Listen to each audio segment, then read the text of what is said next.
When we last left off our last game, you guys left the inn and you started to explore Silverstone City. The first place you visited was the Hammercrest Forge. You went in there where Jade wanted to purchase some metal armor. She found out that she could purchase chainmail. It was all she could afford at the time.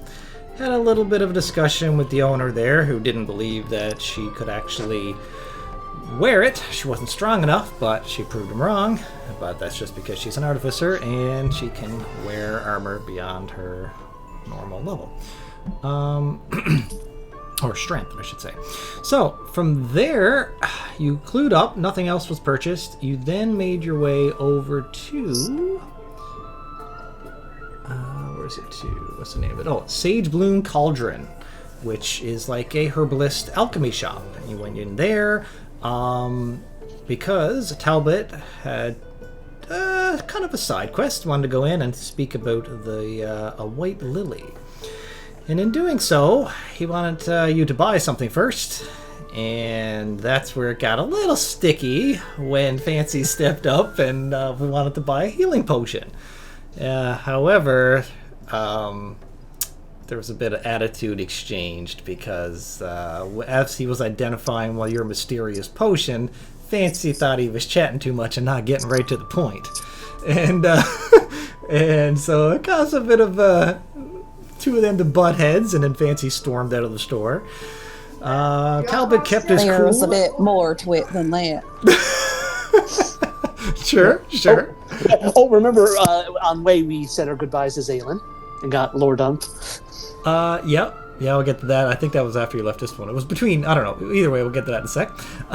So other than that, Talbot, you were able to basically speak to this guy and work out a deal with him that if you return in tomorrow morning, he will dig out his map for where you can find this lily you're looking for. And in exchange, he wants either 3 lilies returned to him or 50 gold per lily in exchange for the map. So, you can return him on the morrow.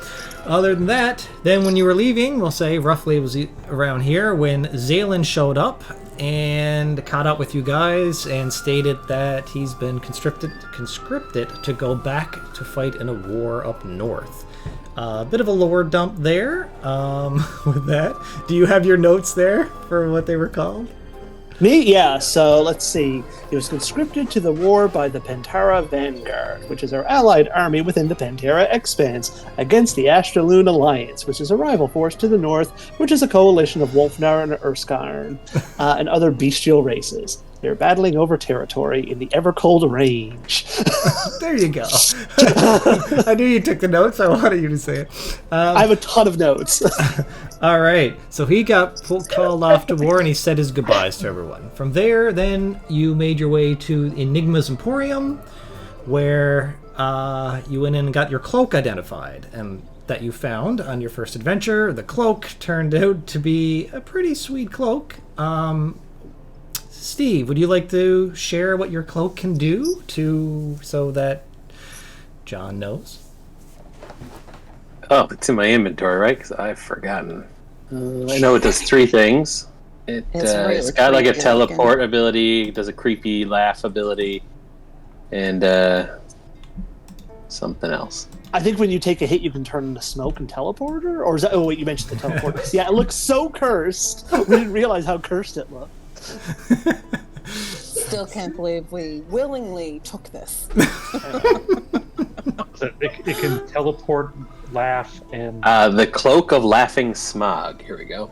When you move at least 10 feet on your turn, attack rolls against you have disadvantage until the start of your next turn. That's once per short rest. The Trickster's Escape, once per long rest. When you are restrained or grappled, you can use a reaction to teleport up to 15 feet away in a puff of smoke. And then there's the Phantom Giggle. As a bonus action, you can cause an illusory whisper or eerie laughter to sound from any point within 30 feet.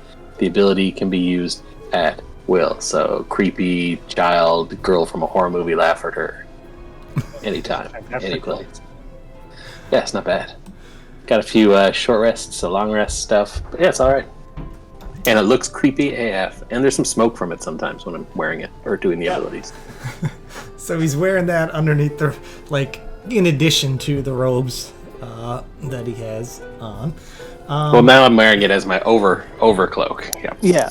Okay, but it is still visible to see that you're with the Order, right? It would be. There's a smaller lily on the front, bigger lily on the back. So yes. Okay. So after you identify that, and you guys then, I believe, also then Fancy invited Thistle, which was the shopkeeper, to come to the circus, and you had a good conversation there. And then, other than that, you made your way to the. Show his picture. What? Whose picture? Oh. The Thistle. shopkeep. You want me to share? Yeah, sure. I should share the pictures because Johnny wasn't here. He's real cute. And remember that Finwick was confronted for being a monk of that order as well. Yeah, we'll get to that. Couple times. A few times. Okay, so first off, let me share some of the images, Johnny, because you haven't seen them. So here is the lady who runs the blacksmith shop. But then again, he wasn't here for any of this. No, he wasn't there. You're just telling him his player, but he didn't meet any of these NPCs. Right, because you Yeah, stayed 'cause back you- at the inn and ran your own errands. We thought it would be easier. But that's the blacksmith there. Yeah, you were up buying incense. You didn't see any of this. Yeah. And then there was, just so you know, this is Tevin Wildheart. This is the one who runs their herbalist shop. A smug elven lad who is bitter enemies with Who's it? Fancy now. Is that the one they had to fight with? Yes. Not a fight, but okay. The Joffrey looking Fancy's elf. mortal enemy. And Yeah. altercation. Yes. That I've entered into a deal with because I need a map. And then there was the Enigma's Emporium, which this is Thistle Wandspring. Cool. Runs the magic shop. Isn't he cute? Okay.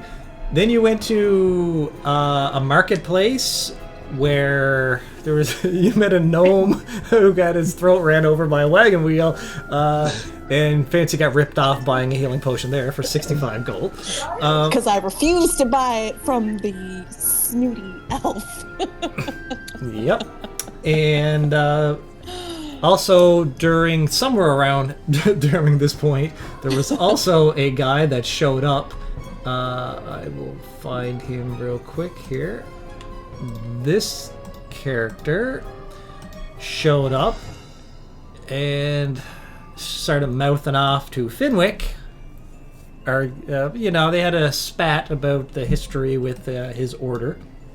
Won't get into the full details of it there, but essentially his brother, checked himself into Finwick's order, and then they, euthanized him, put him down, and this guy is not happy about it. So, more may come of that later, maybe not, but either way, they left on bad terms, and he told Finwick to watch his back as he left. Then also Jade started walking off on her own and went to the graveyard where she went to the graveyard and went and visited the graves of her parents, and then also Flinton, I believe his name was, right? So she had a moment there. Finwick played a nice bone flute to harmonize, but this guy came up and had a few words, wondered what they were all doing there. Checked in on them, make sure they weren't up to no good. Had a few words back and forth. I'm not getting into all the details, but otherwise. And then he went on his merry way. Had a nice moment there. And then I believe we went back to... You guys went back to the inn, had supper, where Finwick gave an entire lore dump, i.e. the PDF of his order. So, well, I kept getting confronted, so I figured I'd tell people what it was I did for a living. So, there's a PDF that was sent. I don't know if you had a chance to read it or not, Johnny, but... Even noticed. Okay, so if you want to read it later, that's basically 2 pages of text that he basically discussed. But before people could ask him many questions on it, you guys looked at the time and realized you had to rush to get ready for the circus performance, for Fancy's final performance. That's what was in the chat last time. Right there. Yes. Order of the... Yeah. I was out. Yeah, no problem. So, whenever. It's not a big deal. You just read that even before next game. Or you could have just said you ignored it or weren't there or whatever. It does not matter. It's fine. And otherwise, and you all got ready and you rushed here. So, let me just bring up the... Here it is. Where's the 2? Mirthfield District, Spectacle Square. So, then it was the final performance here for Fancy. So I won't go through it all, but basically the Vesper, if you remember him, it's this guy. He came out. He's the ringmaster. He gave a big spiel about the show. The performance was about to happen.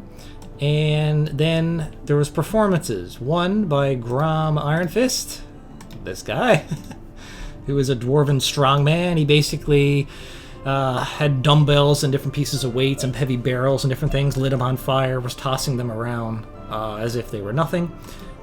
And then there was this character, a high flyer elf who was doing a lot of acrobatics and using those silks, suspended in the air with silks, doing those acrobatic feats. Put on quite a show with a little bit of illusionary work as well. Then Matthias, some of the images to show. Matthias came out. He's like a bard and sword master and put on a show where he was creating illusionary beasts while also singing and rocking out and fighting those. Put on a good show. And then there was the Seethe family, which is Fancy's family. You've seen the images of the mother before, right? Well, maybe you haven't. I don't know how many games you missed.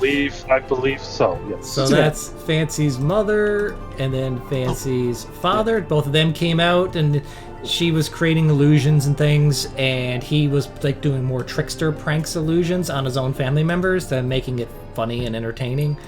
And then there was the twins. They're about 13 years old or so, I believe, like low teenage years.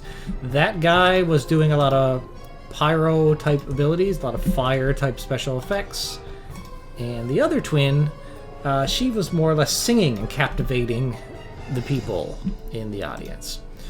Okay, so that all went good, and then Fancy came out and did her performance. Now, Fancy, you described, I believe you were just down to wearing like a fancy silk outfit, and you were using a katana blade when you were doing your performance, right? I was wearing a black corset with black pants with knee-high boots. I had a skirt on, but the skirt, it was like, I'm trying to explain it. So it was like to the hips, so the front of the skirt was not there. So it was just kind of like a half skirt where it was at my hips and around the back part of me, but it would fall to the floor. And then there was like diamonds embedded into the black, because when the lights went down, the candle light flickered off of the diamonds, so it looked like you could just see like shadowy parts of me glittering. Perfect. And I say all that because I've unequipped your armor, shield, and weapon. Yes. But I've added No, absolutely. I have no shield. So I guess the katana I'm using. I added it to your sheet as a show katana. It's not a real katana, but it also it's got a sharpened blade on it, a decently sharpened blade. But I created a more unique one for you because now it's a finesse weapon. Because normally a katana blade from all my research, it's basically a longsword. And it's more strength based. Yes. So but for yours, I put it as a finesse weapon, so your dexterity will at least apply because it's more of a show piece. Yeah, it would be modified because I'm smaller. Yes, absolutely. All right. Totally fine with that. So you'll see that on your sheet. But yeah, I was going to mention that too. It's like, so remember, I have no armor or shield, so I'm going to suck. All right. But I dance real good. Some would say I bring tears to people's eyes. Oh, right. So then he did I can't leave that part out. So then she did her performance, but her patron, who shall remain nameless, basically offered her, a deal. It was like, do you want some help with this kind of thing? And she had the choice, and she agreed. So then she basically gave her advantage on the roll, but also everyone in the crowd had to make a saving throw or be captivated. And a lot of you guys failed, I believe. I think all of you did, because the DC was 18, and you all failed. I think we all failed. You did, yeah. And so tears were coming down your eyes and stuff, and there was a scene with Fenwick, but only Jade noticed it. Where, between the cookies and the music and the performance, and then he up and left after saying Tildy, I believe, but only Jade heard that.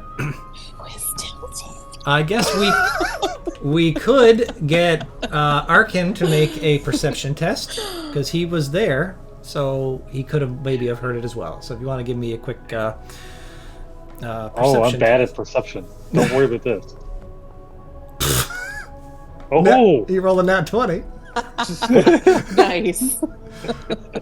All right. So that you did notice that something about the performance seemed to have more of an impact on Fenwick. He actually showed emotion, which he never does, and it even put a tear down his eye. And he got up and left, and he said the word, I believe it was Tildy, right?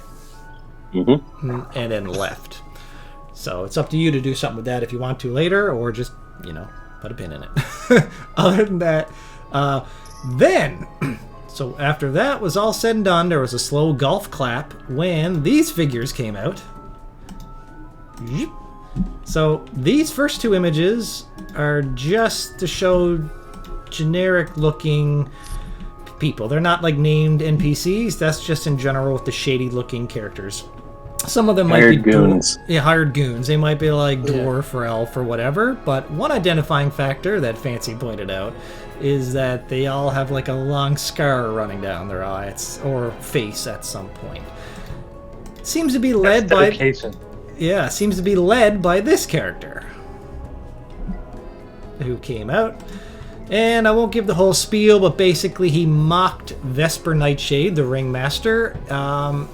Claimed to have been a part of this circus troupe in the past, and they kicked him out, and he's pissed about it. But it was a little more dramatic than that, but I just don't want to go through the entire dialogue again.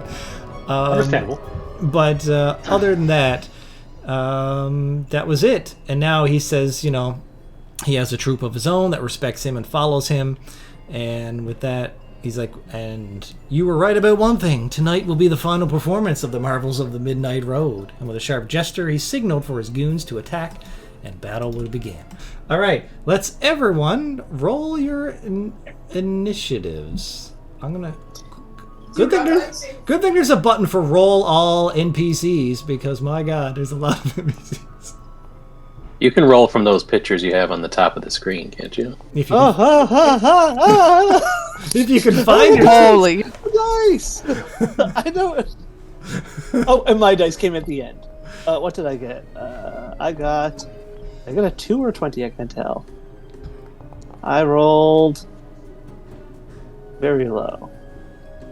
Oh, I think I'm at the bottom of the initiative.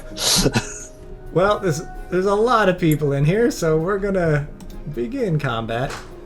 So, Fancy's mother is just going to go all out defensive and start. Ask a question about the combat. When this happened, did audience members start leaving in a panic, or I just want to know how I'm going to know it's time to go back in the tent. I'll let you know when it comes to your turn. You'll see. Okay. Because at this point, I don't think you probably not have picked up just on everybody gasping or like everything going a little bit quiet. If you were outside, might be a little odd. Because they were cheering, but then everything kind of died down quickly. So, and then there was just like one person talking. It would have been a bit of muffled voice, so maybe not. Okay. But we'll get to you when it gets there. All right. So Fancy's mother just basically is going defensive and stepping back. Jade, you're up, Jade. Okay. Are we able to climb over these seating, these seats that we're at, or do I have to walk around? Oh, for sure. I gave you guys down there. You have a front row seat. And, yeah, this is just a small little thing that you can hop over. Yeah, you could climb over it easy. It won't even require a check. But it will take double your movement at first for probably about 10 feet. You know, you got to give up an extra 10 feet of movement to climb over this thing. Okay, so 10.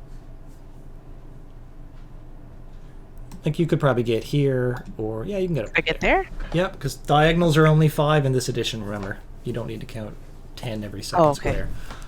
I would like to say, like, when I was kind of between the seats, I'd like to have cast Fairy Fire to get that main guy and whichever... Okay, so is that... What kind of radius does it have? 20-foot square cube. So you'd probably be able to get these 3 next to you, I would say, right? Yeah. Yeah. Okay. All right. And so what do they need to make? It's a dex check. I'm going to see if I can do that. Yeah. Okay, if you could just have each one of them roll a DC 14 dex save. That's all. Perfect. And if you can remove your... I don't know if you can remove your AoEs you created. You can try to work at that. If not, I can in a minute. All right. So it's dexterity saving throws, you said, right? It is, yeah. Okay. Okay. And what's the DC? 14. Okay. Well, so far we got 1 pass, 1 fail, and this one over here. I keep hitting the wrong button. This is here. Wow. Failure. Okay. So, you got the main boss man, and you got the escape... Oh, wow. Escape is Thirstborn. Just not the hip-hop Thirstborn. Wanted to give him a hip-hop title. He's dancing. All right. All right. And... Wow. My thing. Yes, I got rid of it. It's ugly. Yeah, but I want to know who I can hit. All right. So, oh, sorry. So... That's what you did. So I'm gonna put the condition icon on them real quick. Assign status effect. I'm just gonna put this icon on them for now, and this one over here. Just a little icon so that we know. Those are the 2 that you affected. Perfect. So they cannot benefit from like invisibility and advantage for my friends to hit them. And my goal is to try to keep these guys near me and not near Fancy's family. Okay. Next up, we have the petite Thirstborn. Okay. Their speed, just so I know. Okay. 1, 5, 10, 15, 20, 25, 30, 35. Comes up here, rushes forward, targets this lady in front. Unarmed strike. Huge hit. Doing the damage.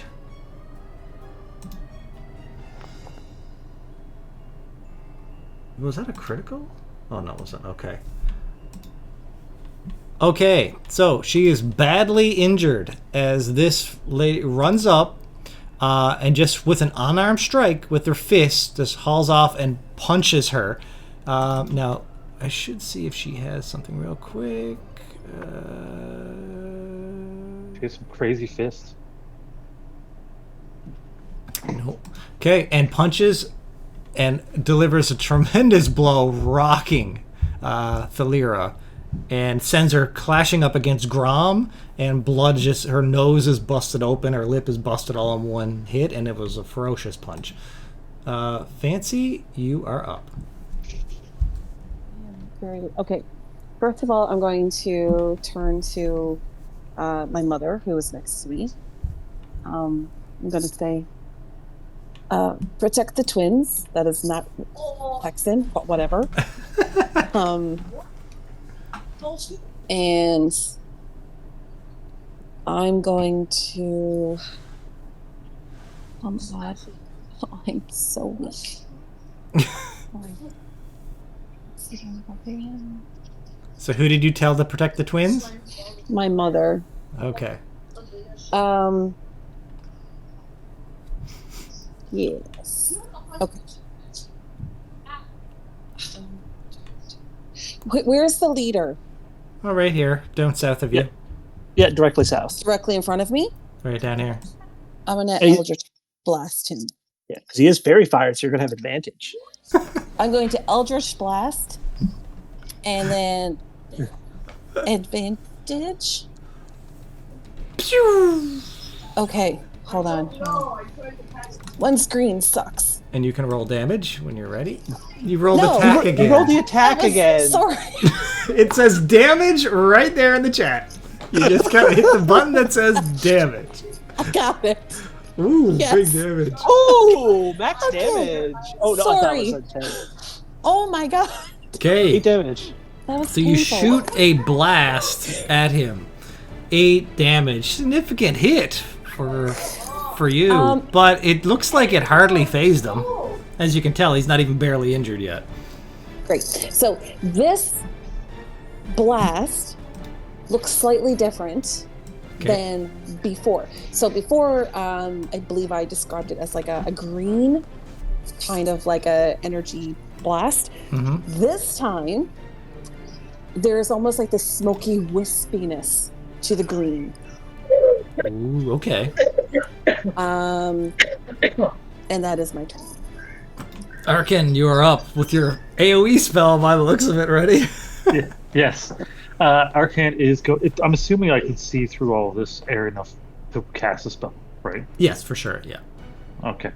So I'm gonna. How tall is this? Can I climb over it? You can, it just takes 10 feet of movement to go over it. Okay, so for now though, I'm just gonna target the center there, Mhm. and is it all actually sand, like dirt? Yes, yeah. Okay, so the sand begins to float up just a tiny bit before it kind of slams back down. Like you don't really notice sand because it's just sand, but it's visually. And I'm casting what is it? Magnified gravity. Those 3 people have to make a Constitution saving throw. The DC is 14. Failure. Middle guy. Super pass. All right. Super pass. Other guy. 14's a pass, is it? So you got Yeah. the one. You got the one escapist one right here. On fail, the creature takes 2d8 force damage, and its speed is halved until the next turn. On save, they take half as much damage, and no speed reduction. Okay, well, just roll your...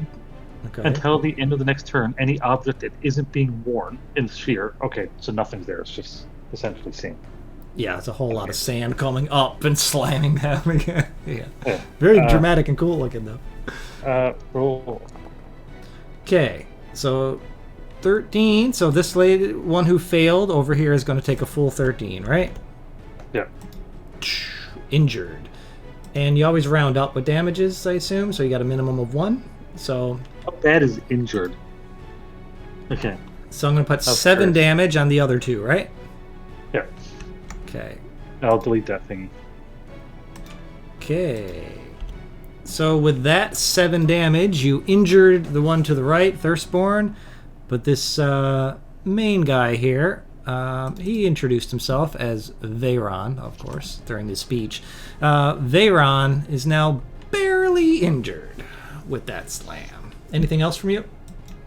All right. So Fancy's father casts Blur on himself. His body begins to blur, and for the duration, any creature has disadvantage on attack rolls against them. So he's blurring in and out. And with that, he's just trying to rush over here and kind of putting himself between some of these baddies and his 2 children. Okay. This Thirstborn here. 1, 2, so that's 5, 10, 15, 20, 25, 30, 35. That's as far as you can go. So I'm going to say this one is going to dash up here. And get right in the mix. Next one, this one up here, is going to come down. 1, 2, 3, 4, 5. Going to target your mother, but she went all defensive, so that would be disadvantage, right?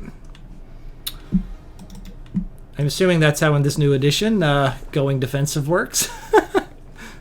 That's how it was in the old edition anyways. So I'm going to attack at disadvantage because she was ready to defend herself. With that, that's not enough. She swoops down as this guy delivers a powerful blow that sweeps just above her head. Oh, I can clearly see that those are health bars around the tokens in the combat tracker. Those green rings are now changing based on how much hit points they lost. Okay, so Grom. Grom is up.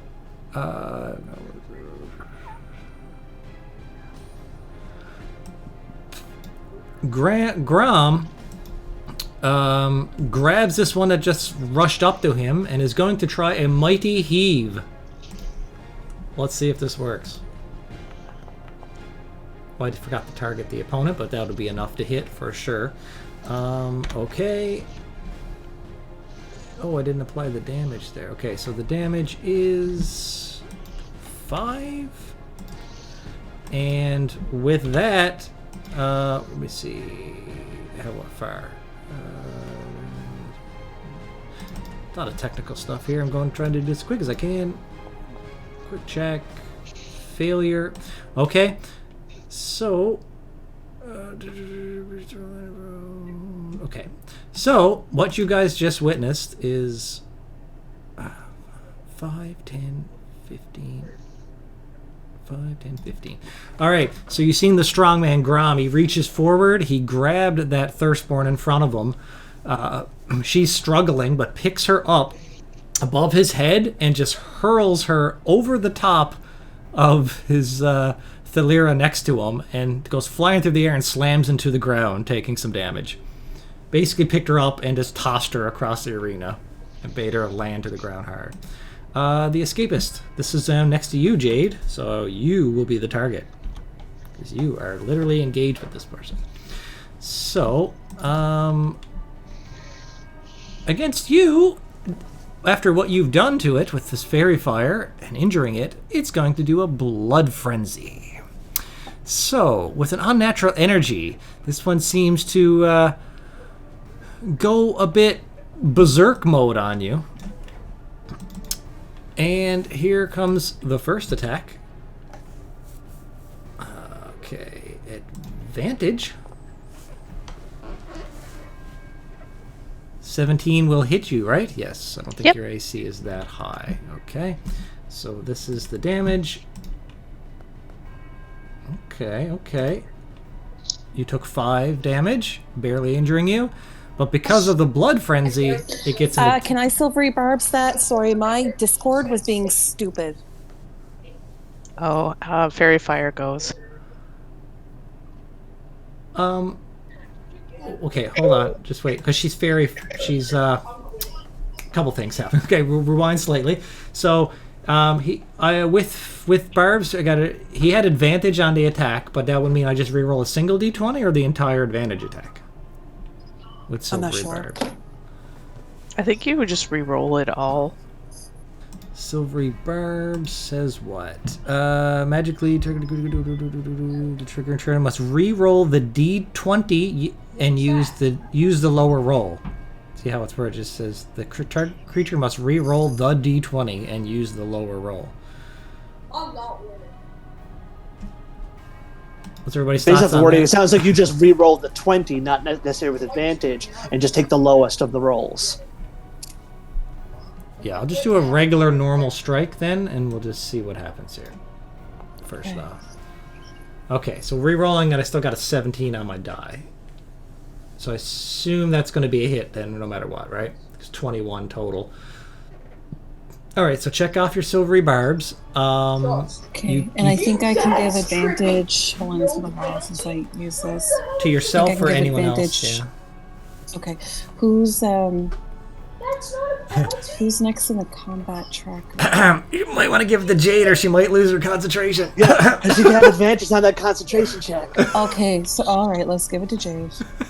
Just trying to help you out there. God, no, it's okay, I just... All right. Check that off. Jade, roll again. Now roll an extra die because you have advantage from Fancy on this concentration check to keep your spell up. Okay. Yeah, because it looked like it said attacks. I wasn't sure, but that's okay. Fairy Fire's still up. All right. So it's not a complete waste of your spell, as the Fairy Fire gets to remain in place, and Jade keeps her concentration. Now, that was only the first attack I had on you, right? Because she's frenzying, she gets a second attack. So, I got you targeted, but this one's only at normal, not advantage.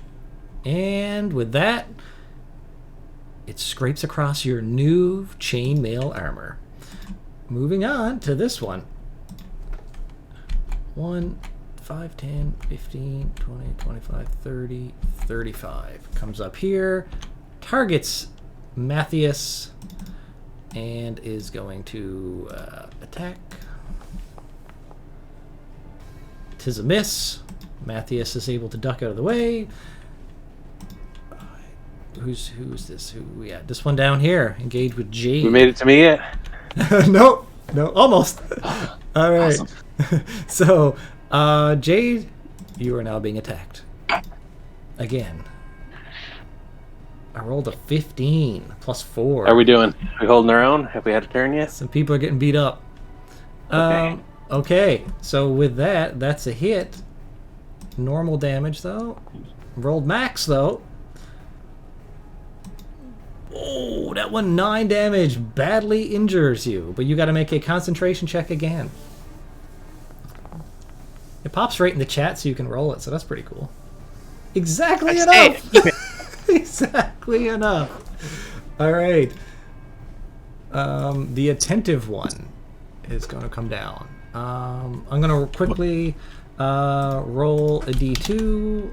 Left is your mom, or 1 is your mom, 2 is Matthias. Okay. Rushes down here, targets Matthias. Give me a quick sec. I have so many things to keep track of. I'm trying to do this as quick as I can. Normal attack. Swing and a miss, as Matthias is able to parry this one as well. Then Matthias is up. Oh, guys, so many NPCs. It's annoying, but I have to play it out. All right. Oh, he has ability here. Matthews swings his rapier in a graceful arc. Each creature of his choice within 5 feet must succeed on Dexterity 13 saving throw or take a bunch of damage. Okay, so he's going to do that. So I'm quickly going to roll these. That's for that one. Failure and failure. Okay. So based on that, let's put this in here. He's gonna roll the damage against these 2 foes. Okay, here we go. Damage, normal. Click this one. Target. Apply. Damage, normal. Apply. Okay. You can see doesn't. Okay, a lot of these characters got cool abilities, but I'm just glancing over them and keeping the flow going. Finwick, you're up. So just to describe what happened, sorry, Matthias, he just did a slashing attack. He ducks low, spins around, and slices both of them across the guts, barely injuring one and injuring the other. But then it goes to you. Now, so from the outside at this point, you heard everything go quiet, which you found a little odd, but you're just outside and you're kind of in your head. But then you definitely heard, at this point, tons of screaming inside and panic in the crowd. As now bolts are blasting, gravity's getting flicked around, and people are getting punched and blood is flying. So, yes, for sure. Alright, so immediately I'm going to worry about my brother. How far out would you say I am realistically? I know I'm on the map, because I had to be on the map, but how many feet would get me into here? To get to where your token currently is there now on the map, 5, 10, 15, maybe 20 feet out. Fine, you just probably went out through the gate and leaned up against the side. So yeah, that's all. It's just enough to get it away with the people. About 20 would get and you the to people where found me. Yeah, to where your token is right now. All right, so I come in. I'm kind of gauging what's going on. From my perspective, my brother is safe.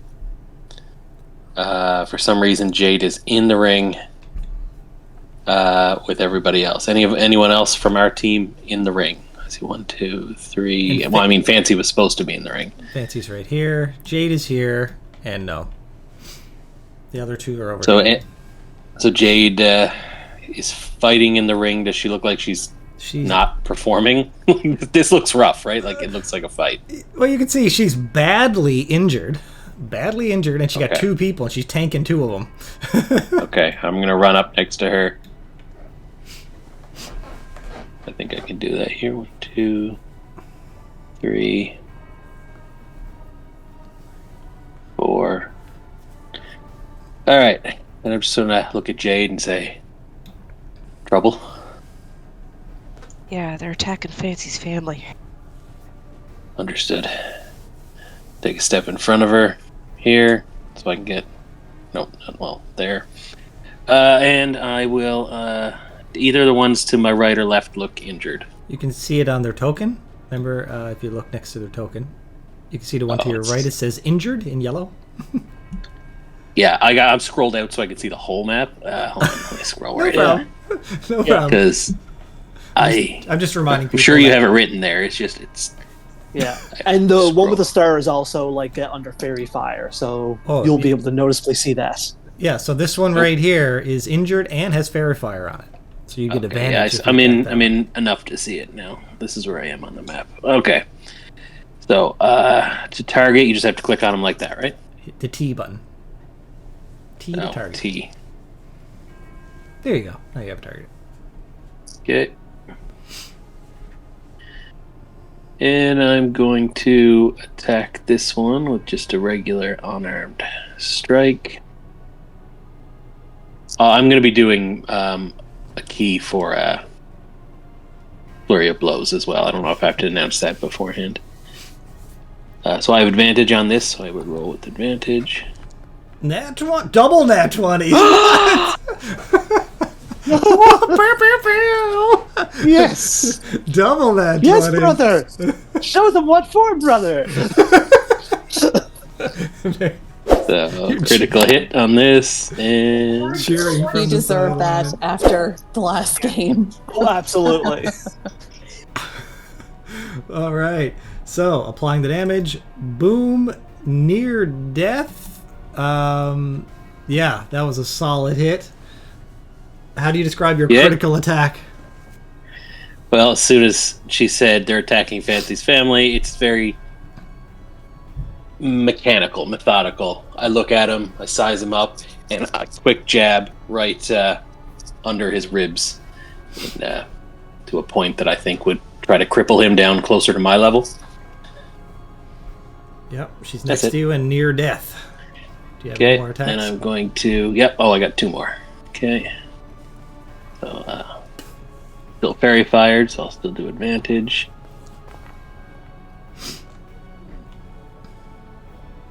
Is that a hit? Yes, it says it's a hit.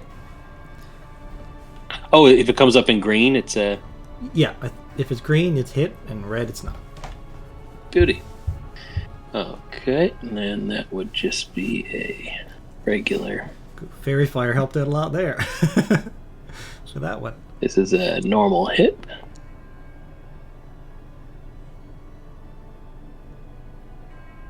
Oh, 2 damage.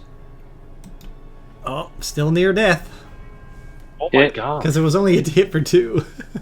You guys got a few hit points. 25 damage on that goo. Mm-hmm. Yeah. Okay. They've taken a lot of damage. You can clearly see they're not pushovers.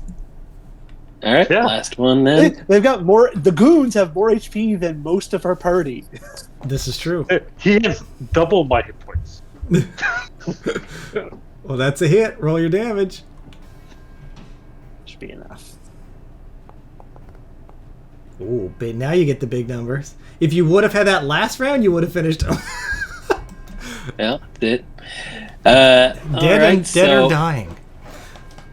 All right, so yeah, so in the combination of my entire flurry of blows, it's in the gut to bring him to my level. Once again in the chest, and I work my way up and I chop him in the throat. Because I ended his life, I get temporary hit points equal to my wisdom modifier plus my monk level. So 5 temporary hit points. I believe that works out to 2 and 3. Okay. How do I put temporary hit points on myself? Oh, here. Very nice. Subclass features. So when you see me hit him in the throat, I pull back, and it's very similar to the way I pull ki out of people. You've seen it in the past in some of my fights.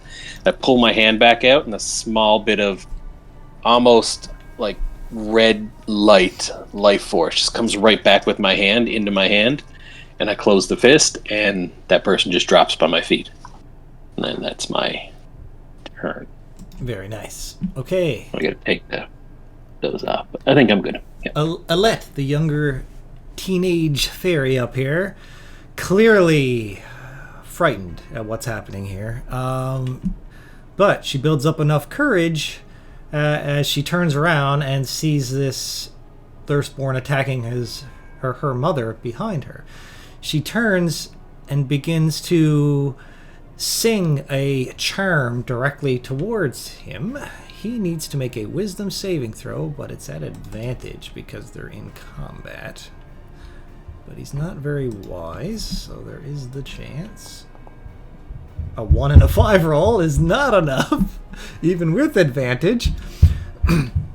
So, you see she hums a little lullaby, and it's almost, you can almost visibly see her like vocal magic coming out from her mouth, and it comes into this guy right here, and his crazed look in his eye just kind of like subsides for a second, and he just looks at her, and then she says,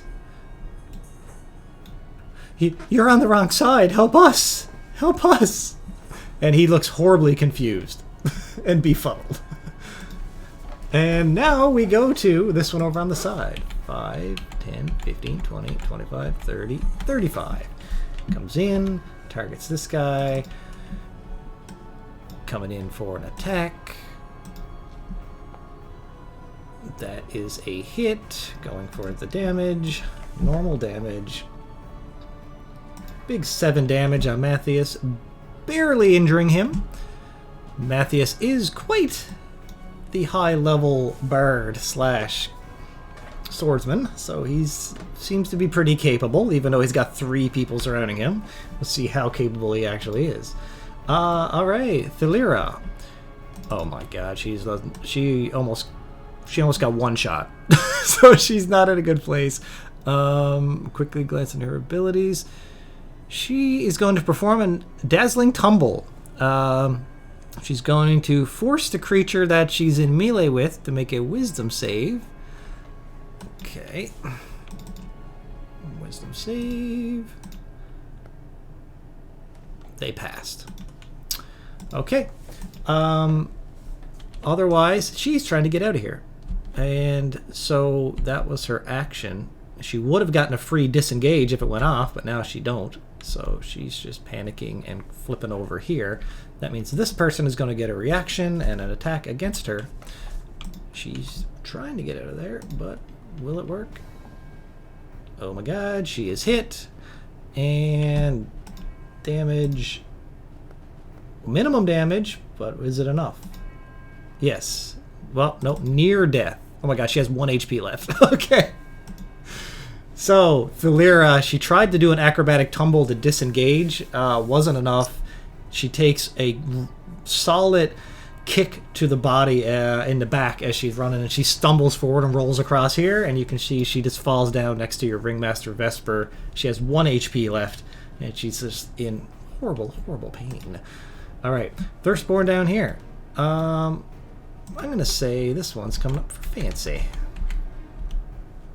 Alright, Fancy. You ready for this? Either way. Bring it. Okay. No, I didn't see the bar. I rolled an @1.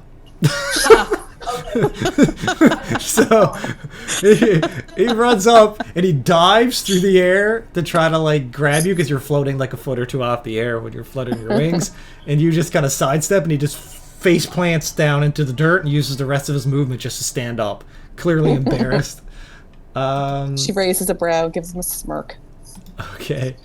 Evander is up here. The young fairy is going to target that one and cast a spell of Firebolt.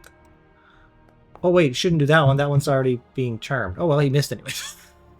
So it wouldn't matter. I rolled a 2. Okay, moving on. Okay, so now Vesper is just like, everyone, this is madness. Get yourself to safety. I'll let them take me if I must. He's panicking. I'm gonna say he's gonna come down and help you. Wait. Fancy? Okay. Okay. He's panicking. He doesn't like what's happening. He's gonna attack with his cane. Cane jab. 'Tis a hit. Damage. Normal. Here we go. Apply the damage. Badly injuring the one next to you. Alright. Why does this say group? Oh, it's just, I don't know why this one's labeled as group.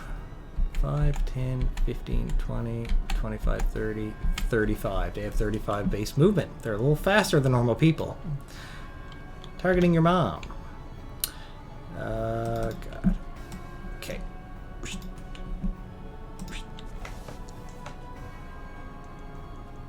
Whoa. Even with disadvantage, rolled an 18 and a 20 or something. That's enough to hit your mother with 2 high rolls like that. Damage, normal. Decent damage. Apply. She is now injured. Alright, guys. I know it's a lot of people. Hope you don't mind. I know large combats can be annoying. But since there's so many key NPCs on the line here, I just kind of wanted to play it out instead of just saying some certain NPCs die. So, It's fine. Alright. I don't know why this says 2 of 2 members. For some reason these two are in a group. I don't know why. 10, 15, 20. Comes down here and goes to attack your father, but it is at disadvantage. Here we go. Disadvantage. Because he has the blur spell up. So, yep, thanks to his blur spell, it drops a 17 attack. And your father takes no damage. Moving on to the next one. Down here. Who's this one going to go after? Okay, I'm going to roll, and the 3 closest targets here. I'm going to roll a d3 from left to right. Roll. So it's a d3, a 1 is Fancy, because it's from left to right. This one rushes up to you, Fancy. You have no armor on, and a fake katana blade.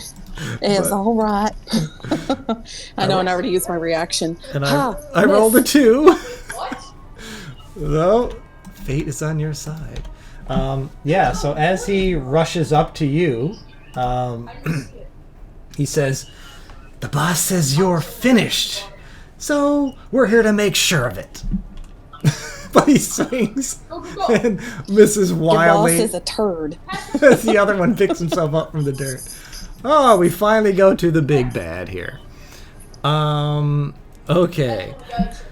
The big bad, however, now just noticed something. Finwick. Creepy halfling in a smoky cloak. Yes. You blew by him really fast, ran past him, dove in there, and smoked one of his people next to him in a crazy monk-like monk-like fashion. Now, when you did that, oh my god, there's so much shit open on this other monitor. Close. Did you mean for him to take 49 wounds just then? No, what do you mean? I just Look saw at his health. He's now badly injured. I saw he took 49 wounds. Okay, here we go. Sorry, I don't know how that happened. Oh, I was hitting the number pad. I must have been on the damage screen. So okay, we know he has more than 50 health. Yes. All right. So, Finwick, as you ran by and you put on this nice display with all these critical attacks and you smoke one of his people and you literally ran past him, you notice that he looks over at you, and I'm going to say all of you would notice it, probably. But you see that as you run by, his expression goes blank. He went from this maniacal, cocky, I'm going to conquer everyone in this tent, to he looks at you and his expression is that of as if he's seen a ghost. And when he does, he just points to you and shouts, "Sangor Termus!" And he looks like he just shit his pants. And with that, he flees out of here.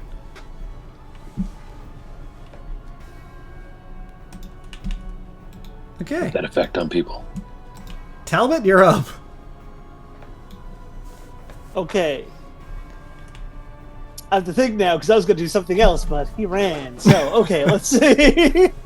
There are other targets here, so that's absolutely fine. Okay.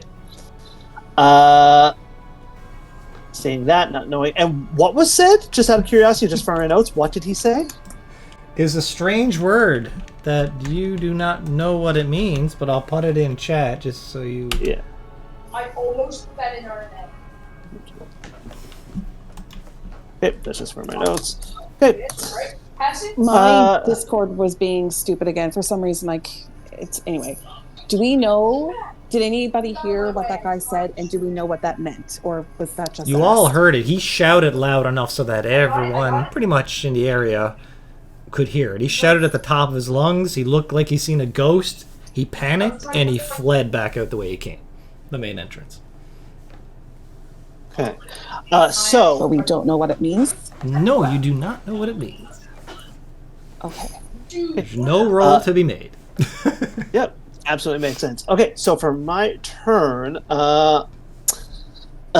seeing this, preparing to act, Talbot takes out a small vial of a glowing green mixture and sort of fixates it to the hand crossbow on his wrist. Just sort of screws in the vial. Is going to move forward over here, and take a shot at the lighthearted Thirstborn with the, what's it called? Make an envenomed attack with my hand crossbow at him. So I'm going to do this. It's going to be a normal attack because he is not. Let's see. Oh wait, I need to target him. Okay. Normal attack. That's...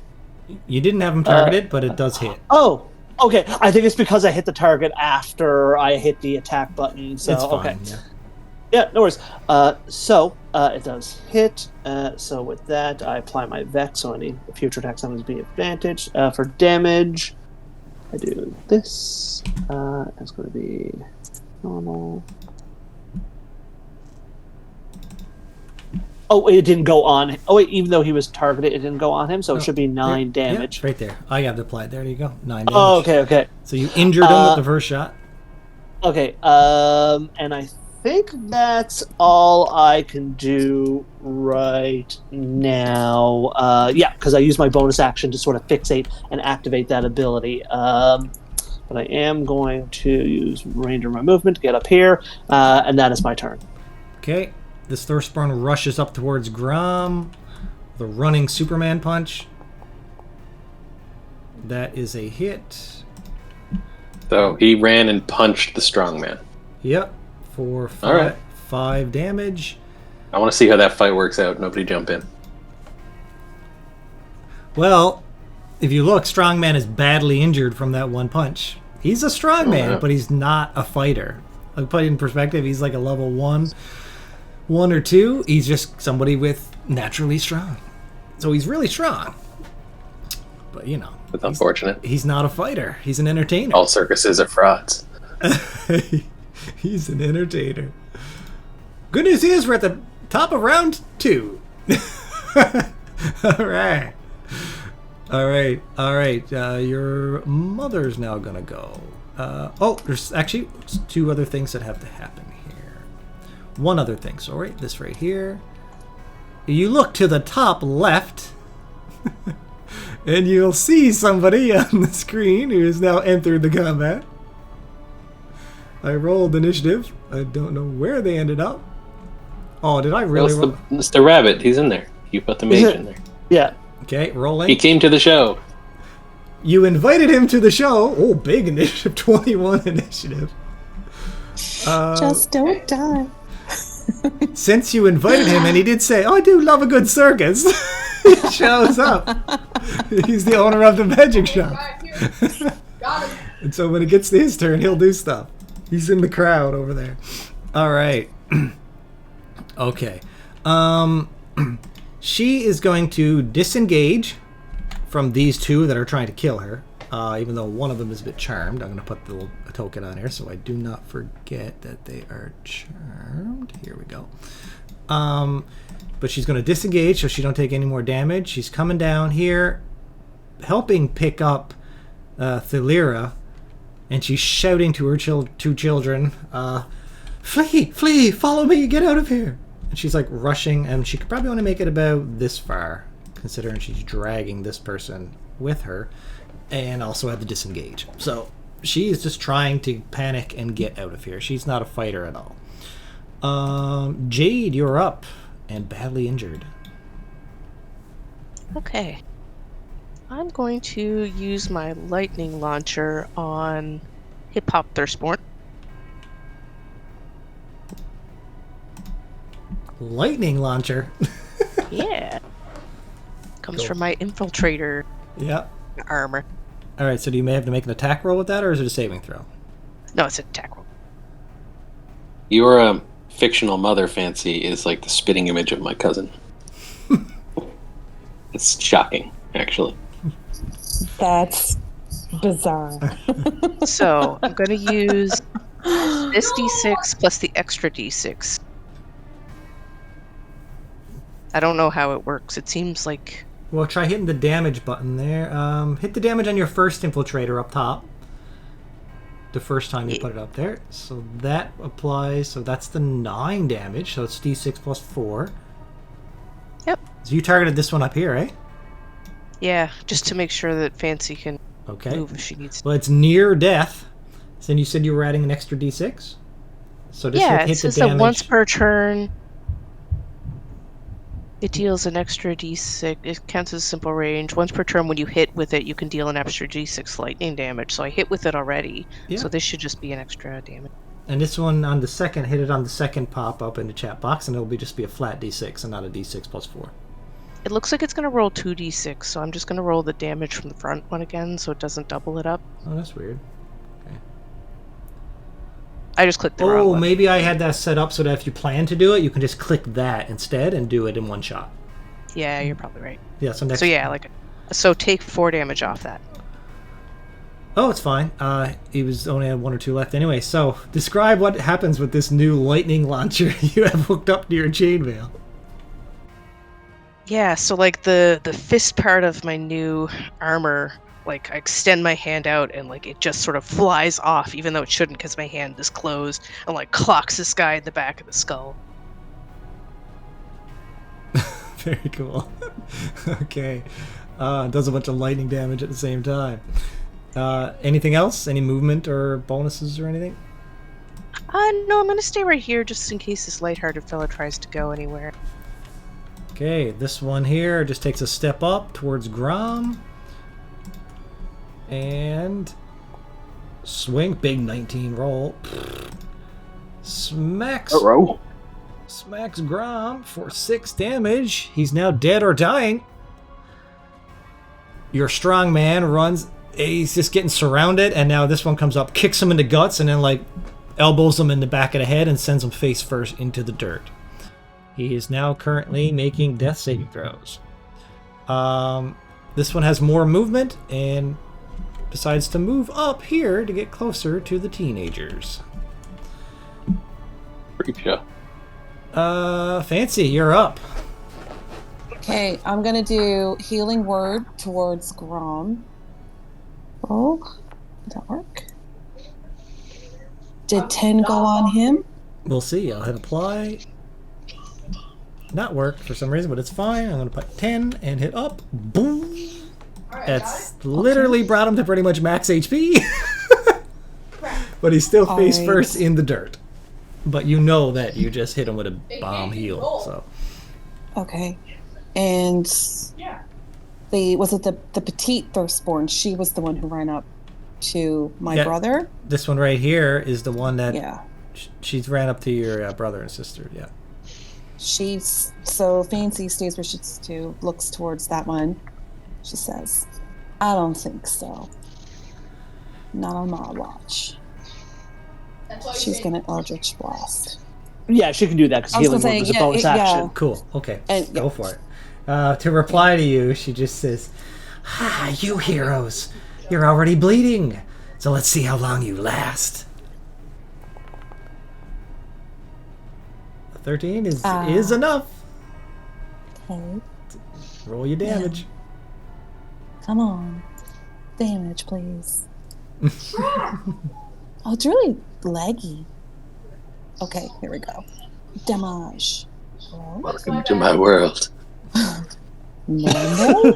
Steve did this. Big damage. I'm still waiting for my dice to roll for my attack. Between my Discord and this, okay, cool. Huge Eldritch Blast. 9 damage. Wow. Anyway, Nick, if you hear a smash up here, it's nothing. All right, as you're both talking trash to each other, you turn around and heal up your ally and then hit it with a bomb blast right in her face, injuring her. You were saying, who's bleeding now? That's it for me. Thistle up in the stands is going. All right. I'm going to roll for you guys. And again, we're basing it on the bottom left of the screen. From top to bottom, I'm going to roll D5. Because there's 5 of you now. Fireball on the bad guys. No, it's rolling for you guys. I rolled a 1. A 1 is Arkin from top down. Arkin. Did you see that in the chat box? Okay, so... In the chat box? Arcane Empowerment. Okay, They so... cast level 2 spell or less media without using a spell slot. So immediately... I bet everything's too far away. You have... There's that one guy, he's pretty close. You have no spell of level 2 or less that you can cast? How fun. Oh, I have a lot of spells. It's just a matter of... Well, it could be a cantrip, it could be a firebolt, it could be anything like that. Wait, what if he did that on someone who wasn't a spellcaster like Finway? No, he knew he's a spellcaster, that's why he did it. He has multiple abilities. So Okay. He has the ability to suit who he puts it on. So, so he looks at you, and then you just see him just channeling a bunch of power words, and with that, God! And with that, he targets you. That's me seeing how far away 60 feet. You just feel this surge of arcane energy burst through you, and you just got to unleash it. So how you unleash it is up to you. Any spell of level 2 or less, and it doesn't use a spell slot. Why did you put a giant aura on? Because I want to see 60 feet, and I used an aura. Okay. I'm going to target thunder. Right, like up here. Right up here. I can't because just hold your mouse button down, and it makes a ping. I got to delete this thing, I guess, to see it. I can't ping with that active. Up this area. Those 2 guys have to make concentration checks. Right here. Constitution? Okay. Yeah, they're using the same spell. So that one rolled a nat 1, and this one rolls a nat 1. Oh. Okay. So they both will take this 10 damage and has half movement. Near death on the first one. So, and injured the other one. So is it a big gravity thing again? Yeah. Okay, you just rip up the gravity, you kind of fling them up in the air and slam them back down again into the sand, doing a tremendous amount of damage to both of them. As Thistle continues to wave his hands over there, getting ready to conjure his next spell. Now, Arkin, it's your turn. Now I'm going to You said it takes 10 feet to move this, right? In here? Yeah. So that's 10 to get over that, or is that Sure. more? That's fine. Okay. So 10. 30. Where's my measurement? Measurement controls. Is this? No. Measure distance. Okay. So now I'm going to try this again.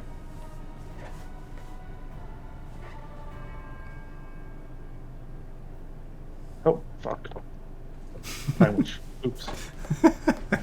Damn it. This is why we can't have nice things.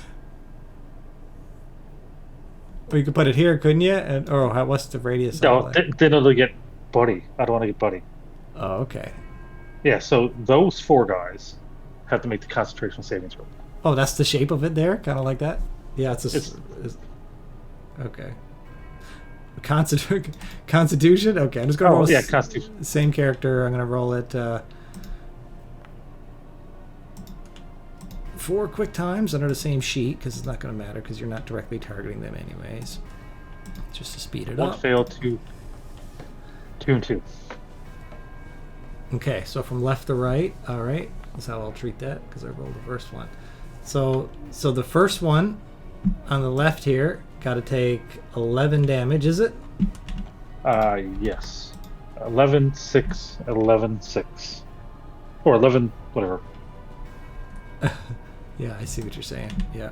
Okay, 6. Target this one for 6, and target this one for 11. Badly injuring that one. All right, and you rip up gravity again, targeting all 4 of them, slamming them down, doing a ton of AoE damage. Anything else? Fancy, your father goes now, and doesn't care about attacks of opportunity because he has blur on, and is trying to grab his daughter and move her along with him, cutting through here, and would get about this far. As he's flying along, he can only drag 1, and he's screaming to Evander to keep pace and keep up, son, keep up. Now we go to this one here. I'm going to say that Grom is still face planted in the dirt and hasn't had a turn to get up yet, so we're going to just assume they don't know that he's back up, even though we've probably seen the healing spell go off, but still. Closest ally, I'm going to roll because he wouldn't mind going after Vesper, because they kind of got a grudge for Vesper. So I'm going to quickly roll. Low is the teen, high is Vesper. So high is Vesper coming down here and attacking your Ringmaster. And is actually going to use the Blood Frenzy attack. So first attack with advantage.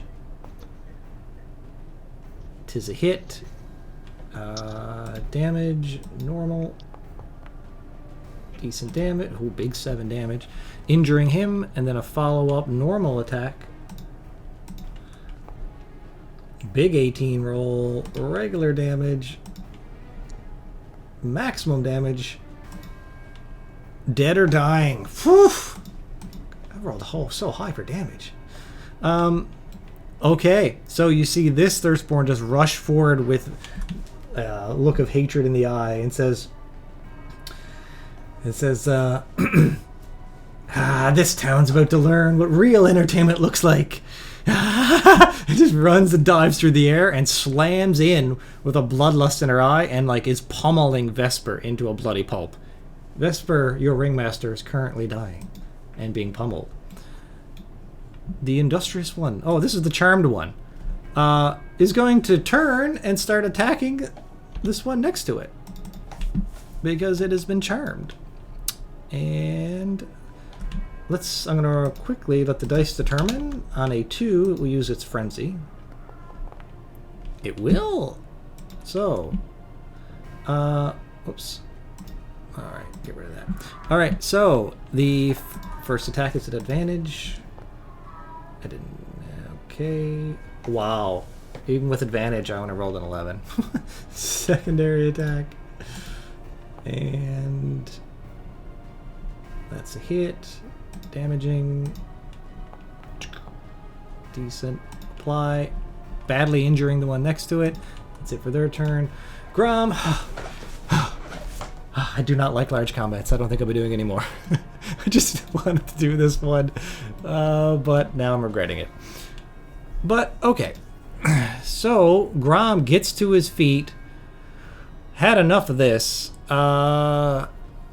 He's going to... Is there anything he can do?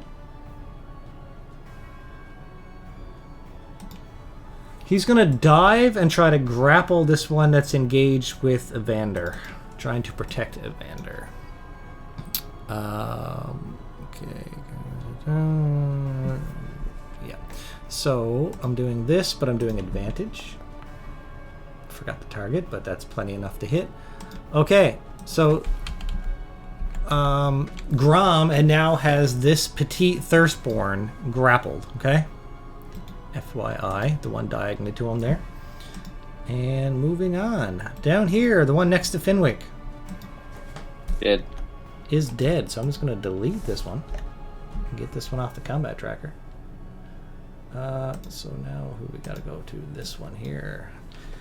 Just popping down. Alright, here we go. Normal attack. 'Tis a hit. Matthias has went from barely injured to... Did I apply that? To injured. Okay, moving on. The lighthearted one. Oh, that's down with Fenwick. Or Jade. Let's see who it attacks. So, I'm going to roll a d2. On a 1, it's Fenwick. On a 2, it is Jade. A 1 is Fenwick. Fenwick, you are being targeted. And unarmed strike. Has this one frenzied yet? I can't keep track of who frenzied and who didn't.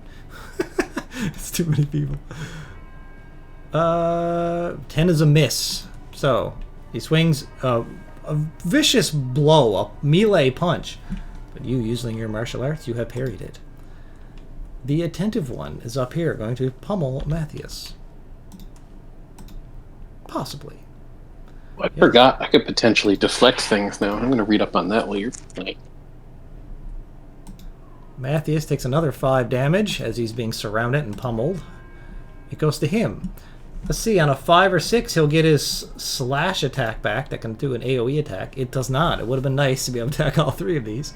He does not. So instead, he's just going to target the badly injured one to his side here. Try to finish them off. Okay. He's going to attack. Nat 20. Let's roll that damage, and with a critical hit. Or an 8 and a 7 on the dice.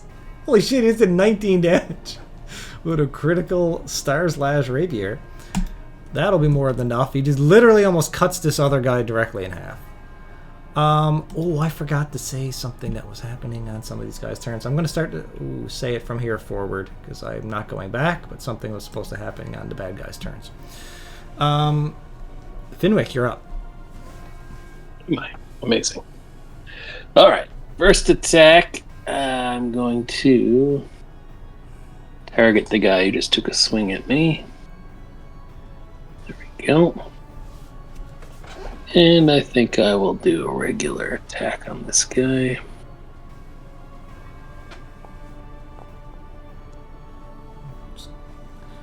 Oh, a miss.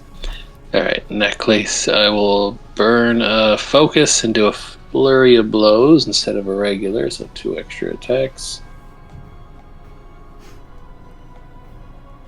Using up all those key points. Yes, I'll get them back sure in the next short rest. Nat 20, buddy. Oh, yes, yeah. You got a big nat 20 there. Oh, It's 3. It's 3 nat 20 so far for you. Alright, a big dirty 8 damage. Near death. Yeah, I got another swing at him.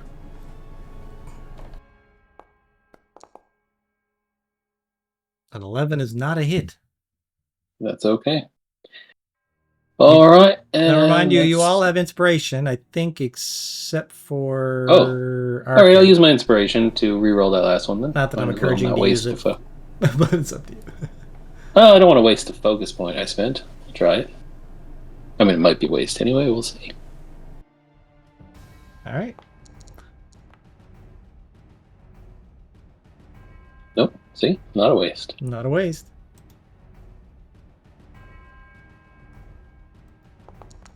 Minimum damage. Still. He's still alive. He had 5 hit points. And you brought him from 5 to 3. Because of your 2 damage. Not bad. Not bad. I'll take it. Either way, with a critical hit, you slid a flurry of blows into him. And you rock him down to near death. Alette is up. So she is now going and flying along with Ezra. So 2 of them are kind of assisting each other to be moving here. But she shouts out to the one that she has charmed and points to her brother Evander and says, "Get him out of here! Keep him safe!" The sluggish one. Now this is what I forgot to be mentioning during round 2 here. At the start of each of these Thirstborn's turns, they regenerate some hit points. But not very much. Just +3. They get 3 hit points back. But still. This one here now is attacking Matthias. The question is, I just want to know how many circus folk are going to die. Matthias is getting beat on so hard here. Normal damage. Luckily he's got a ton of HP. Well, he's injured. He is injured. Moving on to her, who's being escorted with your mother. I'm trying to select both of them. Here we go. Moving, not letting them dash, but they are fleeing out of here with her 1 HP, helping each other hobble along. This one is dead and dying. I'm going to delete him. Moving on. Okay. All right. So, your younger brother is going to listen to what his parents have said, especially with the ill-looking person in front trying to kill him. And Grom is grappling this one in front of him and shouting at Evander to get out of here. So Evander doesn't need to disengage, and he's going to dash 5, 10, 15, 20, 25, 30, 50, 55, 60. Does a full dash and is able to catch up as Grom is holding them off to get him out of here. Dead and dying Monkey Man. He's not a monkey, he's a chimp. I just rolled a d20, he's got 14, so that's 1 save, but you guys don't... Success. Yeah, it's a success. I'll look it up while you're doing the rest of your stuff. Yeah. I got the book in front of me here. As he lies motionless on the ground. This one up here is furious that this one next to it just attacked it, but it missed. What are you doing, you idiot? Shoves him off. Clearly sees that he's under some kind of influence. And is going to move down here, or just right here probably, and start laying into poor Matthias. Okay. Okay, yeah, it looks like death save throws are the same, so pretty much 10 or higher success. Okay. Miss, whiff, moving on. Who's this now? This one. Coming down to assist here against Grom. Unarmed strike, normal. Nat 1. Struggling to try to punch and kick Grom off of the grappling combat that's going on there with no effect. And now we're up to this one, which is engaged with you, Fancy. You are being attacked. Yep. Oh. Same rules as 5e. You are right.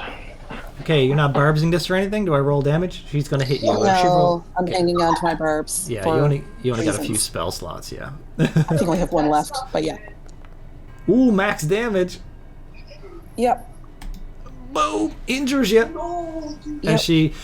And she jumps up and like double axe handles you, and you kind of like slam down into the ground temporarily.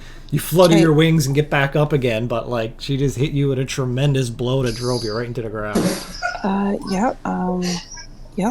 Okay, Talbot, you're up. Okay, so I've got the lighthearted Thirstborn targeted. He still has my Vex effect, so I'll have advantage on him, so I'm going to make that attack with my envenomed crossbow. So it's going to be advantage. Nat 20. Nat 20. Let's see. That's going to be critical hit. So much damage. A lot of low. ones. I wrote it was a lot of ones, but thankfully didn't need it. Dead and dying. How do you kill him?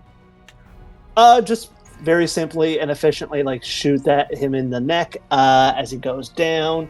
I'm gonna move up, and I'm gonna make another attack for my bonus action at the clean Thirstborn. So this is gonna be a normal attack, no advantage. Still with the envenomed crossbow. Oh wait, I gotta target her. Give me one moment. So if I go, okay, and then if I go attack, normal, that's a hit. I'll apply the Vex effect in case she survives this, and do my damage. Let's do it normal. 10 damage. Dead and dying. Okay, so she is down. And I will just move up here, and that's my turn. Oh wait, sorry. There. Okay, this guy is engaged with Grom. Well, technically, yeah. Grom is grappling with the Thirstborn to the southeast there, but yeah. So this one is now going to still. They're all teaming up on Grom and just trying to pummel him into oblivion.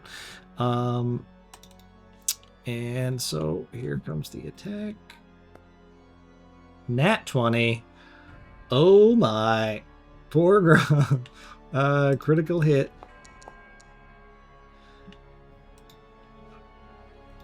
And with that, Grom, in his desperation there to grapple this one to buy more time for Evander to escape, he did buy the time needed, but not without once again succumbing to these wounds.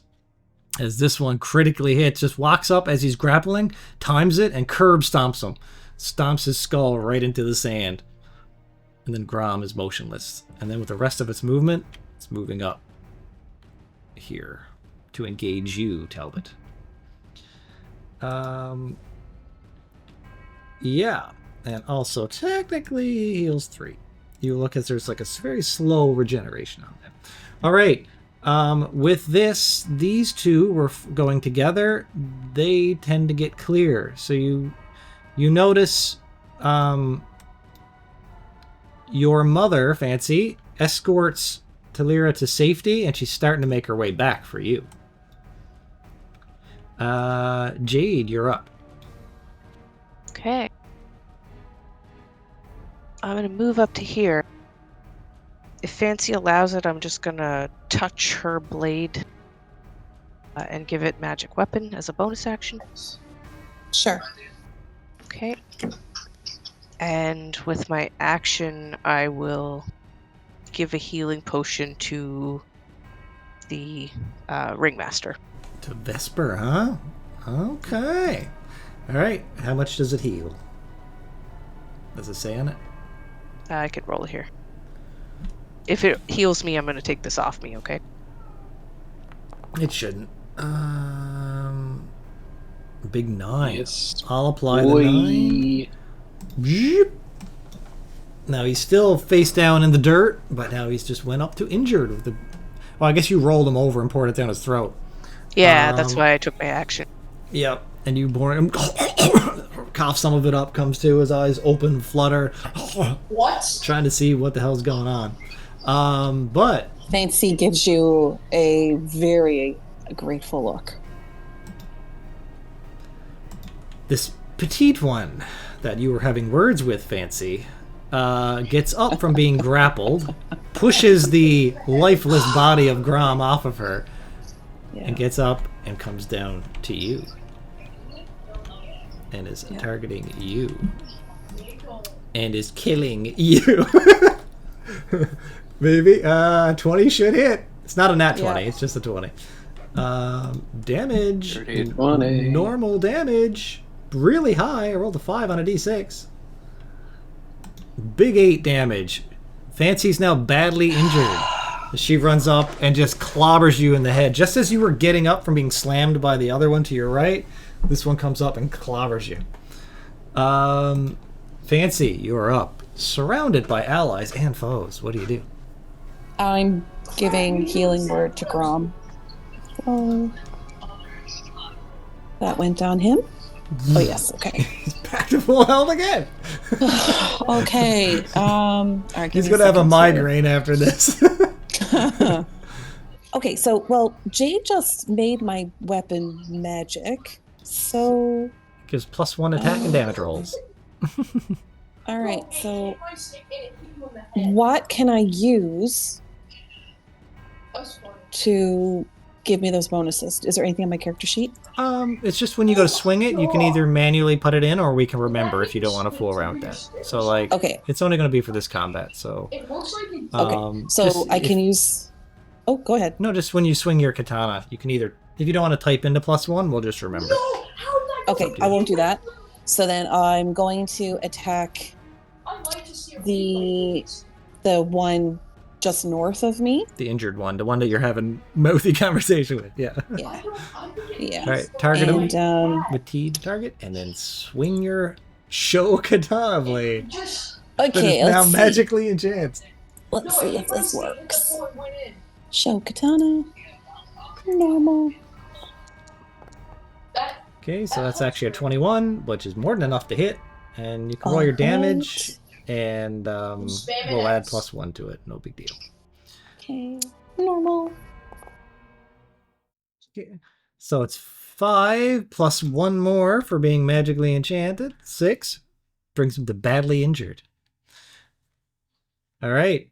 By the way, Jade, when you magically enchant somebody's weapon, what does a katana look like with your magic? Anything special? It's almost like it got wreathed in.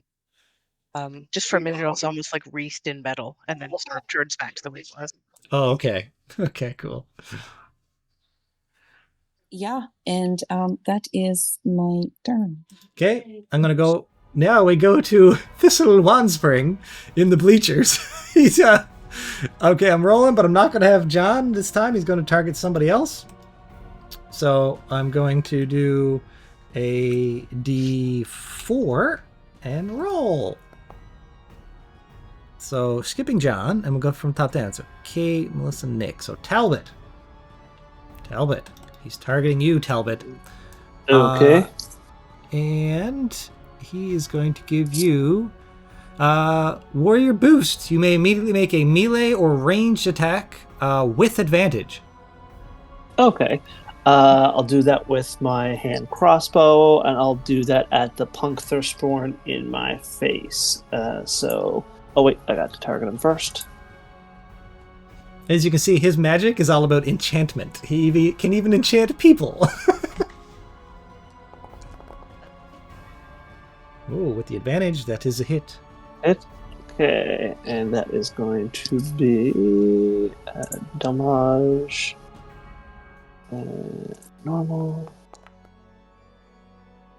Oh, damn. Near death. And June. Do I want to use this? No, I won't use this. Nope, that's my turn. That's his turn. Arkin, you're up.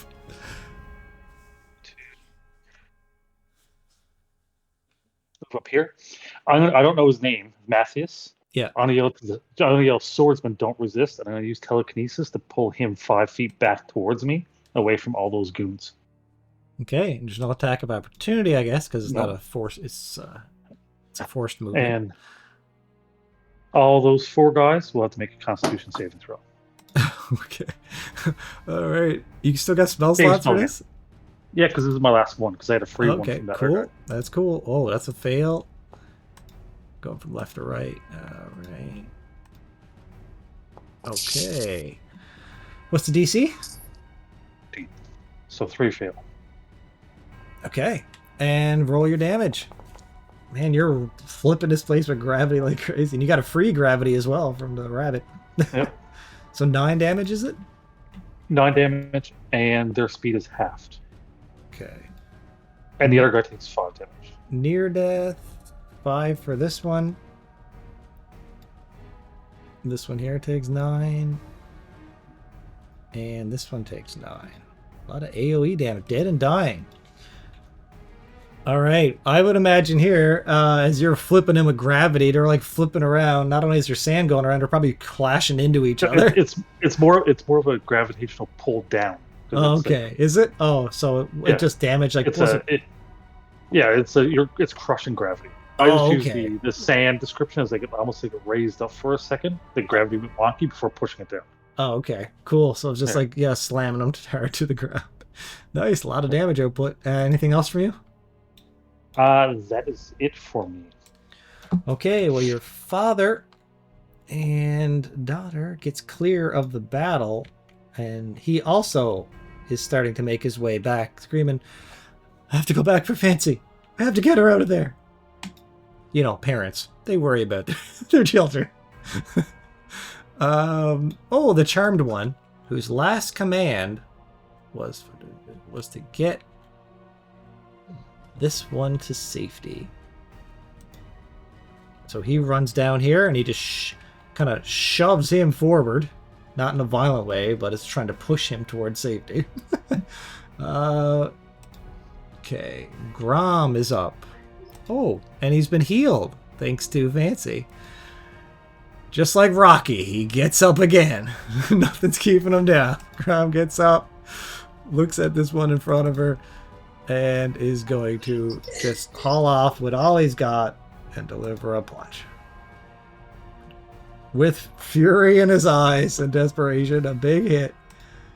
And to see if his damage will match the big high roll. Yup, high damage, big 10 damage. Hauls off and injures the one in front of him. The attentive firstborn slightly regenerates. And then is coming down here to try to finish off, continue to damage Matthews. He's going to use a Blood Frenzy now, because I don't think this guy has used one. I keep putting that in the chat. Okay, advantage on the first attack. 'Tis a hit. Normal damage. Maximum damage. Ooh, big hit. And then a normal strike. Oops, I didn't mean that. Okay, that's a hit. Normal damage. Moderate. Okay, Matthias is now near death as he continues to get pummeled and pummeled by these enraged Thirstborns. Matthias now goes. He is going to use one of his abilities here. No.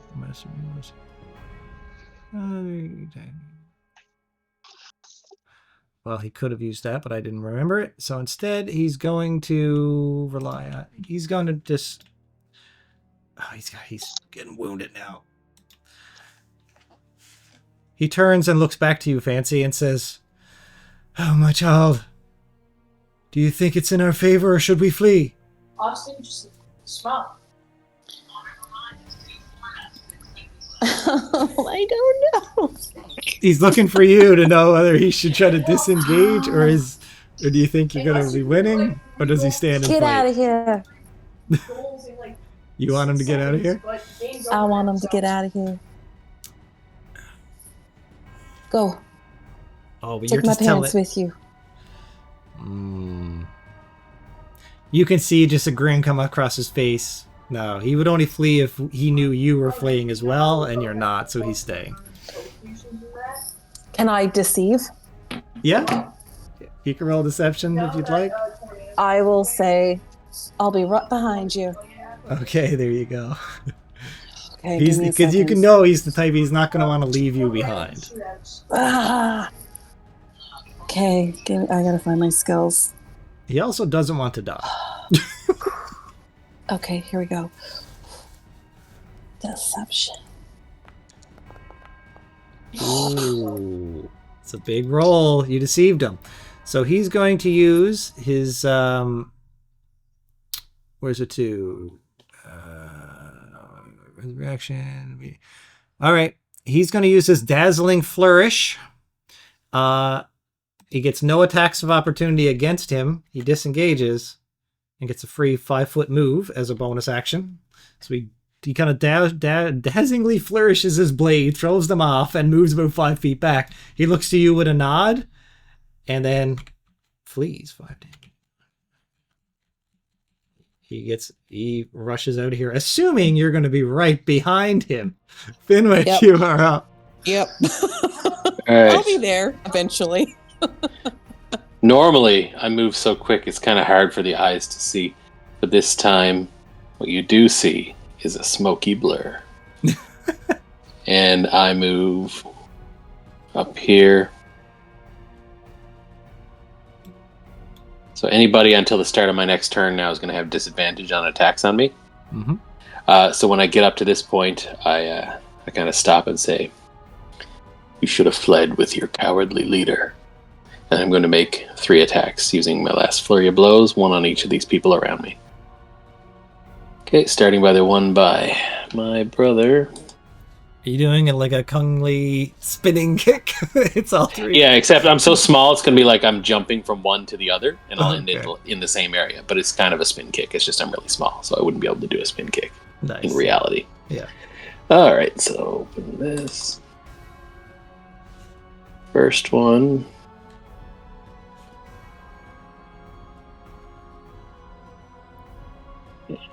Normal.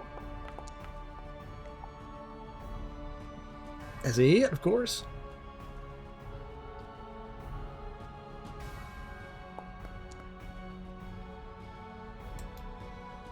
Ugh, near death. You're so close. Fine. I know. I'm going around in circles, though. This one I'm going to target up here. And I will do a normal attack on that one. Ooh, it's a miss. Okay, and then down here. Target.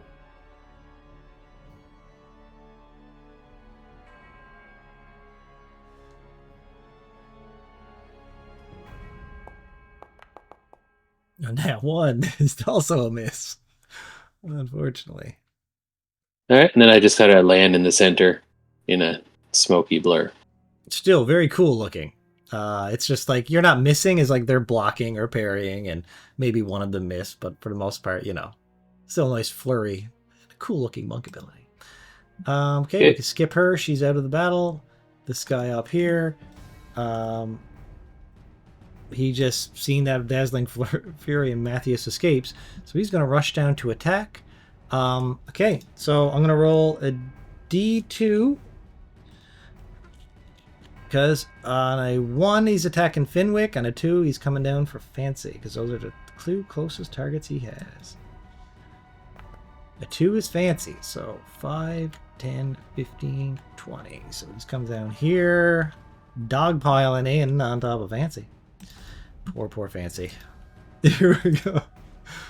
But no armor, no shield. Yeah, this might take me out.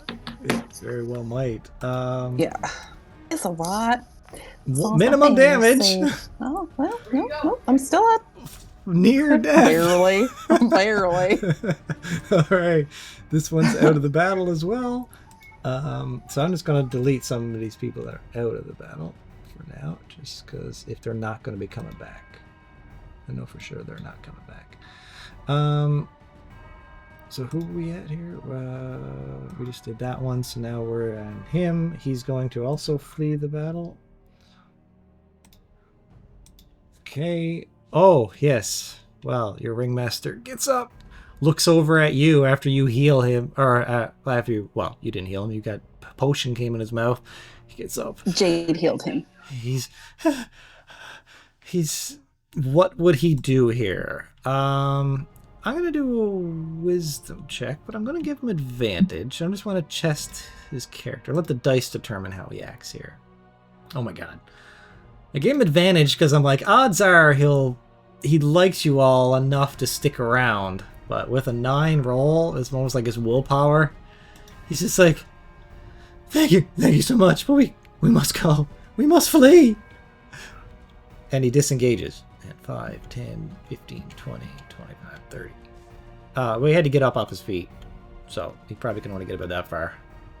So disengages in action and then run half his speed. But he gets up and he seems to show a bit of cowardice and he's fleeing. This one here would definitely go for Finwick, but I have disadvantage. Unarmed strike, disadvantage. An 18 and a 19 roll, though. Would make it a hit. Pretty good. Would make it a hit.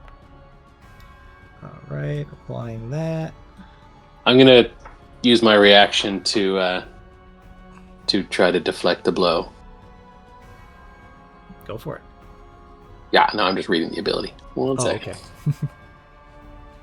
I know with the melee attacks, it's a new thing that we can do. Reduction 1d10 plus dex mod. Okay. What's my dex mod? Should be plus 3, I think. Yes. Is your dex mod plus 3? Yeah. Well, I only got a 16 dex.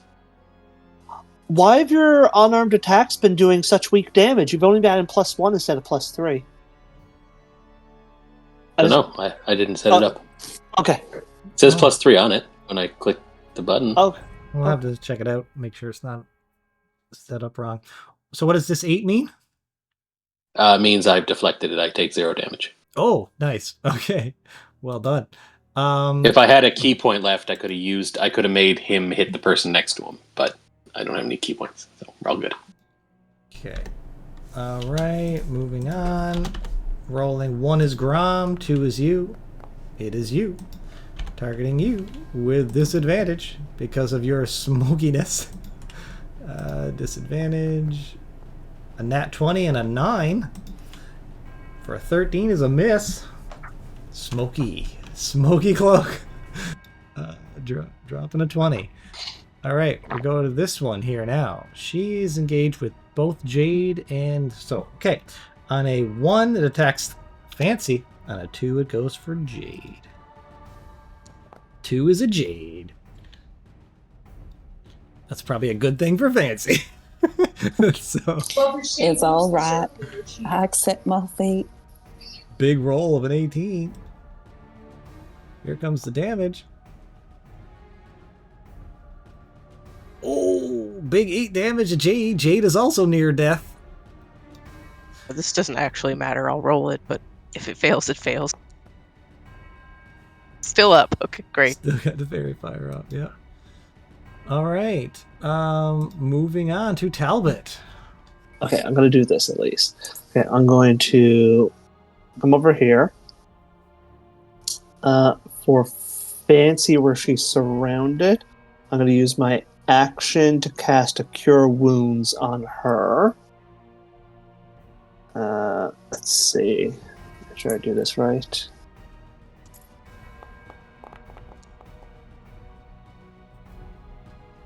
She heals 11. Woo! Okay. This is my bonus action. I'm going to shoot a crossbow bolt at Punk Thirstborn and see if I can take him out of the fight. I got Fancy it. will say thank you. Yay. Don't thank me yet. Okay, You turn and say thank you as being pummeled by these 3 guys. yeah. Oh, debating. I was thinking I know Jade's low, but Fancy's surrounded by 3 of them. So, let's see. I'm going to make an attack there. I vexed him previously, so this is advantage. Hopefully, I can just finish him off. Just hit. Did it hit him? Okay. Damage. So it's Punk dead. He's dead. Okay. That is my turn. I'm wondering what your parents are going to do because they're panicking, but there's not much they can do to help in the battle.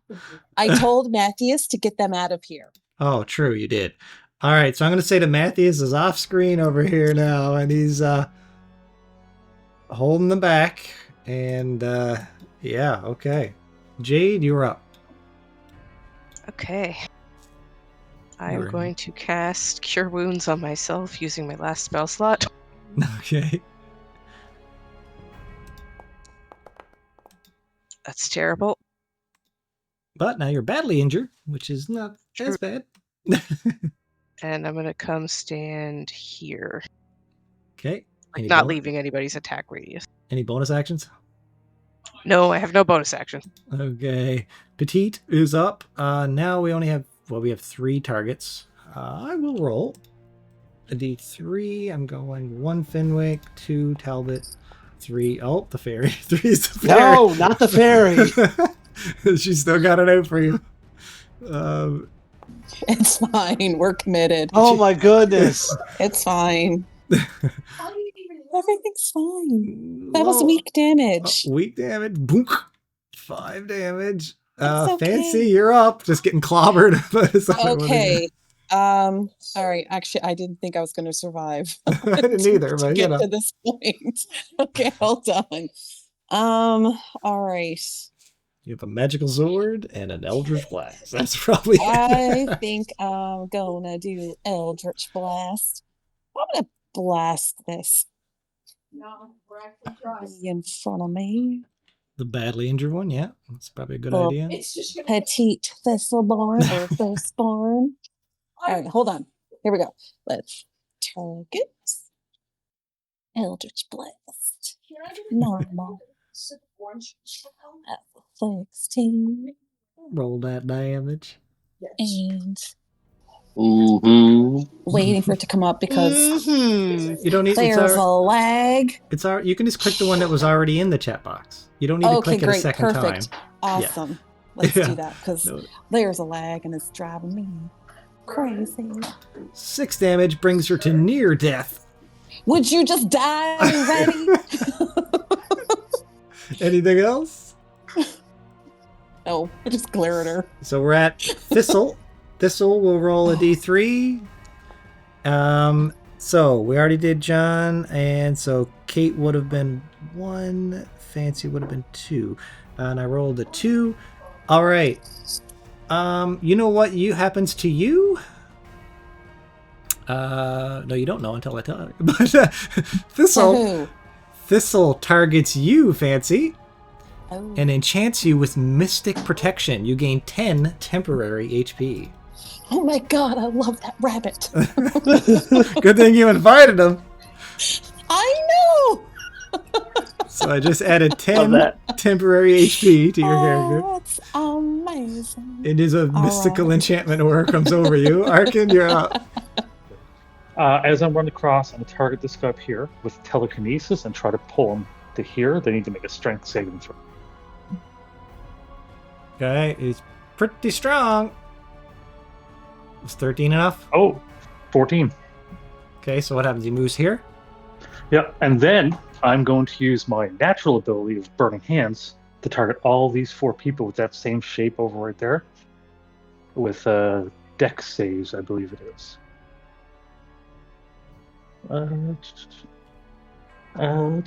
Dex saves. Oh, for being 14. a fire genasi? That's one of your abilities. Yes. I got a level 3. Oh, at level 3. Nice. Okay, so dexterity saving throws. 1. 7. I'll do this. This can be from top down, I guess. The easiest way to do it. Top down. Okay. Ooh. My God, that's a bad roll. Crispy fried. Yeah, so he just swirls the flame around. All of his hair flares up, and his eyes flare up. It's just a big twirl of flame. And they all take... Oh, God, I forgot how much damage that spell 11 does. damage. Oh, are they dead? We'll see. So I'm going to go 11. Badly injured. I can select both of these. Go 11. Both dead or dying. And I think there was one you injured who wasn't hit. The familiar one took damage. The one in the backpack wasn't supposed to be hit. Oh, Yeah. Dextagrom. Yeah. So heal 11 back on them. Okay. There you go. So all right. Well, you burned a bunch of them to a crisp. What a brutal, well-placed burning hands that shears past Fancy and Fenwick. Nice. Did you get the other 2 that were in front of him? Oh, that was this one here. I forgot. Is it this one here? Yeah, the sluggish one. Oh, both of those got hurt. Yeah, badly injured. There we I go. think you did lovely already. I did. Yeah, lovely Lovely was done. Yeah. All right, Yeah. there you go. Okay, and then I'm going to attempt to take a step away. Oh, so you'll get an attack of opportunity? Oh, now I gotta make sure I was over here. 1, 2, 3, 4, 5. Yeah, that would be. Yeah, I'm gonna go right. Yeah, right there. Attack of opportunity. Okay. Well, 1, obviously going to punch you 2, for 3, that 4, nasty 5, burning 6. attack. Well, 10 is a miss, Whew. though. It is. Wow. That was a brutal attack by a brutal turn for you. This one over here is charmed and is just and has left the battle, wandering around. Grom is now going to target this one. There's only a few left, people. I'm thinking at this point. Actually, well, I just did the attack. That's a hit. Damage. Okay, I think applied the big maximum damage. Big 11 damage from the strongman. Rocks this one. It's like he is pissed. Okay, so this attentive Thirstborn now is surveying the battle. And you guys went from near death to now just being badly injured and badly injured. I feel like they think they're losing the battle now. They're outnumbered 1, 2, 3, 4, 5, 6 combatants against 4, and they're all badly injured, and injured. So, this one makes the call. The battle has turned. Flee out of here. We'll get revenge.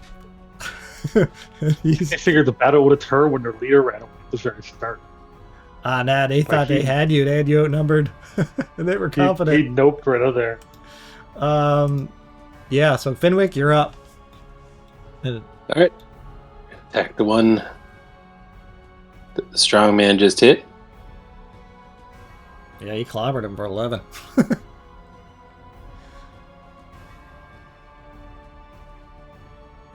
Okay, just an unarmed attack here. Normal.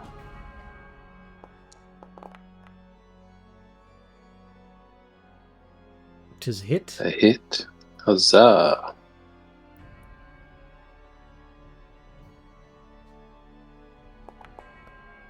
Ooh, big damage. Yeah, it is only Yeah, just looking at your +1. your unarmed strike is only showing +1. I noticed earlier, so it should be an extra 2 damage you should be doing to all your hits. Oh yeah, I've been missing out, apparently. Yeah. All right, I'll fix that. So that should be 8. And then, so I gotta add 2 more. Okay. 4 HP left on that one after you're done with that first hit. Well, bonus attack, regular attack here. Another hit. Okay. Ooh, yeah, that's enough. How do you finish that one? This one, I I crack it in the knee and break its kneecap, and when it goes down, I bicycle kick it in the throat. Ugh. And land back down. Then I will move down here. Okay, this sluggish one regenerates 3, disengages 5, 10, 15, 20. I'm going to say he's going the other way, actually. 5, 10, 15, 20, 25, 30. I'm 35. dying because I'm like, what if he actually changed his mind and started running in circles, panicking? Back away. No. That would be funny. All right. This one spits on you, Fancy. That's real gross. Disengages. Did your mama ever teach you manners? You don't spit on people. Did they disengage or just run? Disengaged, yeah. That's why they only went 35 feet and stopped instead of 70 feet. Talbot, you're up. You got them fleeing in 3 different directions. Kill them, brother. Don't let them escape. Yeah, don't worry, they won't. I'm going to take a step forward. and I'm going to take a shot at the lovely Thirstborn. Let's see, target her.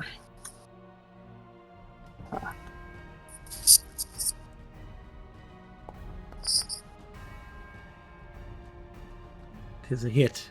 That's a hit. I'm going to apply my Vex, then do my damage.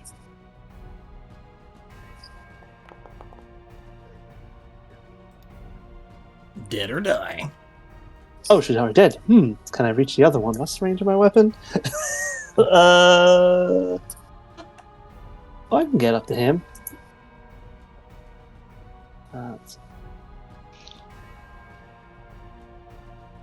Okay, get there. I'm going to take a shot at this guy. I'll just target him. And attack. Sniper boy. Oh, I was almost an at 20 on the die. No, but it's a hit. Apply my Vex in case it's relevant, but I'll just do damage.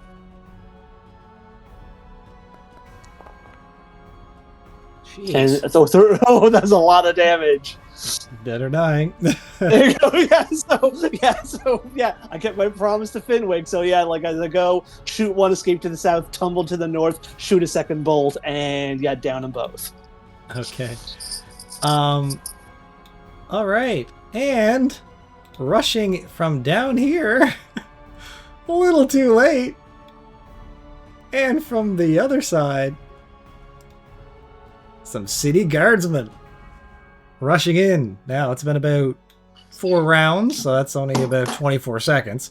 But after about 24 seconds of combat... Not good enough. They're pushing their way through the panic crowd and trying to make their way into the ring. For what it's less than half a minute. What's that? What kind of response time is less than half a minute? Yeah, 24 seconds in medieval times. Jade, is there anything you wanted to do? Yeah, can I take my lightning launcher, which goes 90 feet, and try and get that attentive Thirstborn as he leaves? Yeah, he's hopping the fence up there. I'm gonna try. I might use my inspiration if it doesn't hit. It hits. Oh, I didn't target him. It hits. That would have hit. 17 hits. Okay, I have I'm gonna 13 try and AC. see if the damage will do it. Yeah, if you could finish him off now, that'd be great. He is only injured though, so it might be tough. Yeah, well, she could do a lot of damage though. True, it is her lightning gauntlet. Near death. Oh, one HP left. No. Someone else can finish him. I'm just gonna move in that direction. All right, Fancy, you're up. And you see this guy hopping the fence, and You know, just blast him. Get him. And she hits him so hard it sends him flying through the air. Yeah, that's like what 120-foot range you've got. So Go for it. Time your Eldritch Blast if you want to try to finish him off. That's enough. Love the attack. All right, Fancy. I think you're muted, but either way. I was talking the whole time. I figured you were. Okay, What hold did on. you say as you shot the blast? I was like, oh no, you don't. And I aim, fire, and again, that same green energy, but again, now it's wreathed in that smoky mist that hasn't been there before. As I take him out. Okay.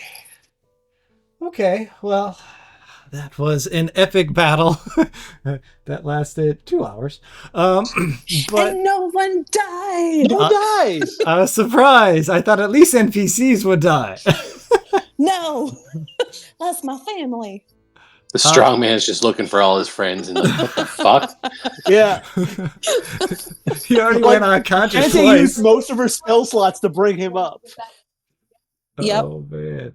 Yep. I had 3. I used one on. Literally, the dust settles as the last body hits. The city guard push in to try to see what's going on. Nobody move! Everyone stay where you are until we get this under order. So, yeah. Guardsmen are rushing in. Thistle Wandspring slips out the back. The rabbit hops into the crowd and gets his ass out of here. Cheeky rabbit. I'd like to try and heal Fancy a little bit, if that's something I can do now. Yep. We're out of combat. So, if it's okay with you, you look hurt. May I? Yeah, you sure can. Thanks. Hold on, I'm going to try. I'm going to see if this targets you automatically. Now, you have to burn a hit die for this, because it's the healer ability. Okay. But I don't think you'd mind. What is your hit die? I'm going to try this here. My hit die is 6, 8. I don't know. Your hit die? Your hit die is Yeah. D8. Is it D8? To see, you have to go to edit mode and click the gear by your hit dice. Oh, And perfect. you, Okay. Oh, yes, I can see what it is there when I do that. Now, did that heal you No, for 6? it won't, but I'll apply it. No. Okay. I'll put the 6 on and hit the plus. You are now just Okay. injured. As you get Yeah, a healing kit from Finwick. Like, thank you, Finwick. You're welcome. Your performance tonight was beautiful. Oh. She blushes. I've already walked away. Thanks. to your back. She walk away. Yeah. Yeah, while that's happening, I want to go over to Jade and try and, because I've got spell slots to spare, I'm going to give her Cure Wounds because she's looking pretty injured herself now. Halflings don't care about police. They're like, nobody move. You're both like, I'm leaving. yeah. I assume Yeah. you're all in the center of the pit, right? Yeah. So, I'm going there. And yeah, I will put, I can't remember if we can target like that, but let's try. So I'm putting a Cure Wounds, and, let's see.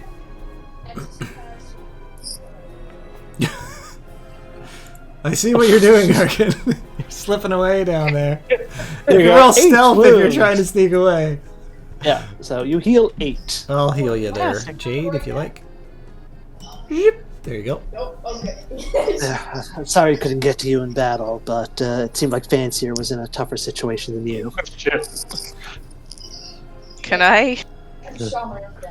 I want to try and help Arkin, but I don't know how. No, that's fine. Fine. Nope. Arkin's doing a poor job. He looks very exhausted. I'm going to play it off as just being tired. As you're trying to sneak down south, the hot Silverstone guard.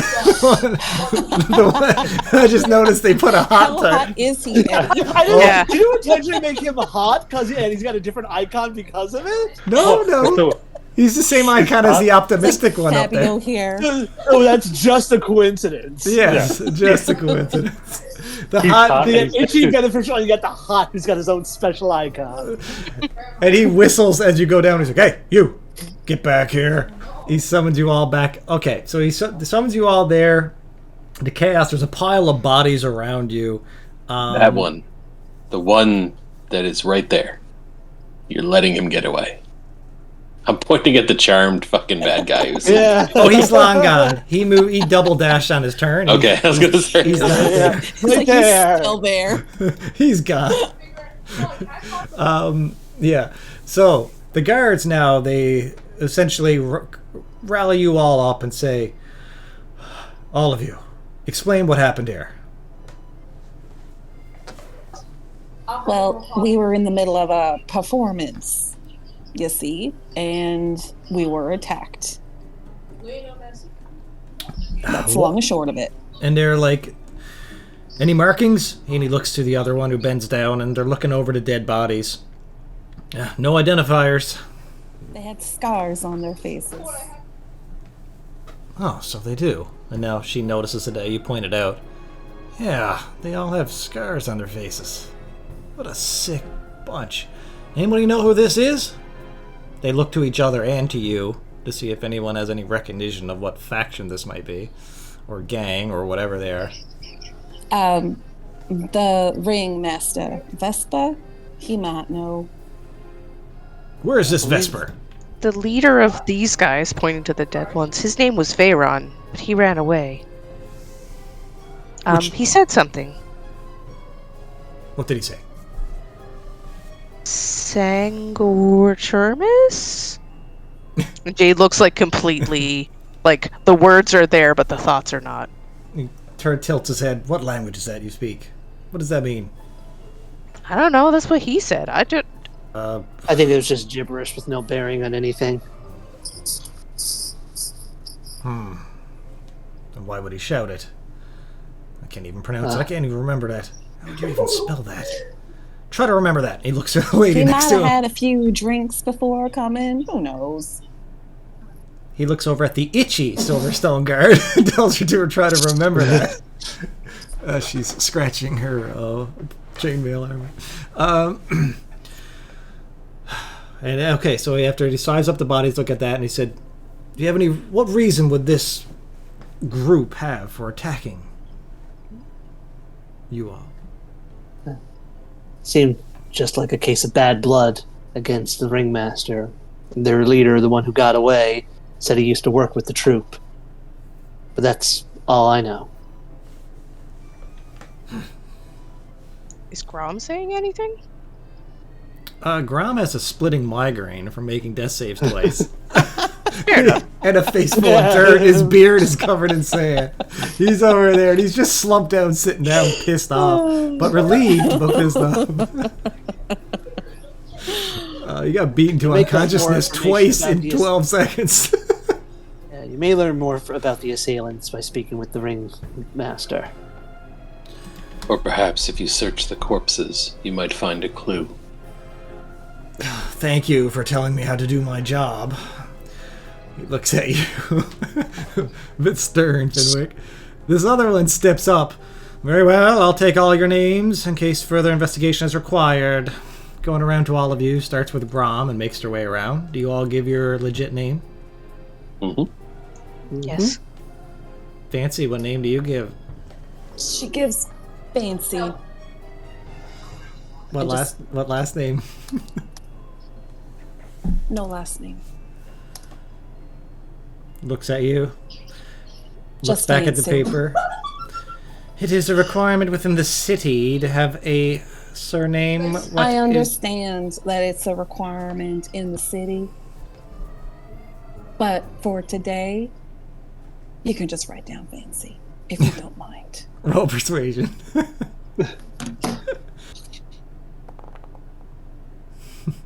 Wow, okay. Oh, that's good. She's good. Yeah. She is a bird. She looks at you and says, "Fine. Fancy, get your name registered, because the next time I'll have to put you in cuffs. Do you understand?" I understand. Oh, very well. And then the rest of the guards seem to get back to work, and they kind of leave you alone. Got some basic information for you. A couple of them start to rush outside to try to see if they can find where the other leader went, and also where Vesper, your circus ringmaster, went. They're going to try to interrogate a bunch of people. What would the rest of you guys like to do? Look to the others. Like, he was really attractive for a town guard, right? Really attractive. Right? He's still here. Like, too much So so. weird. Oh, sorry.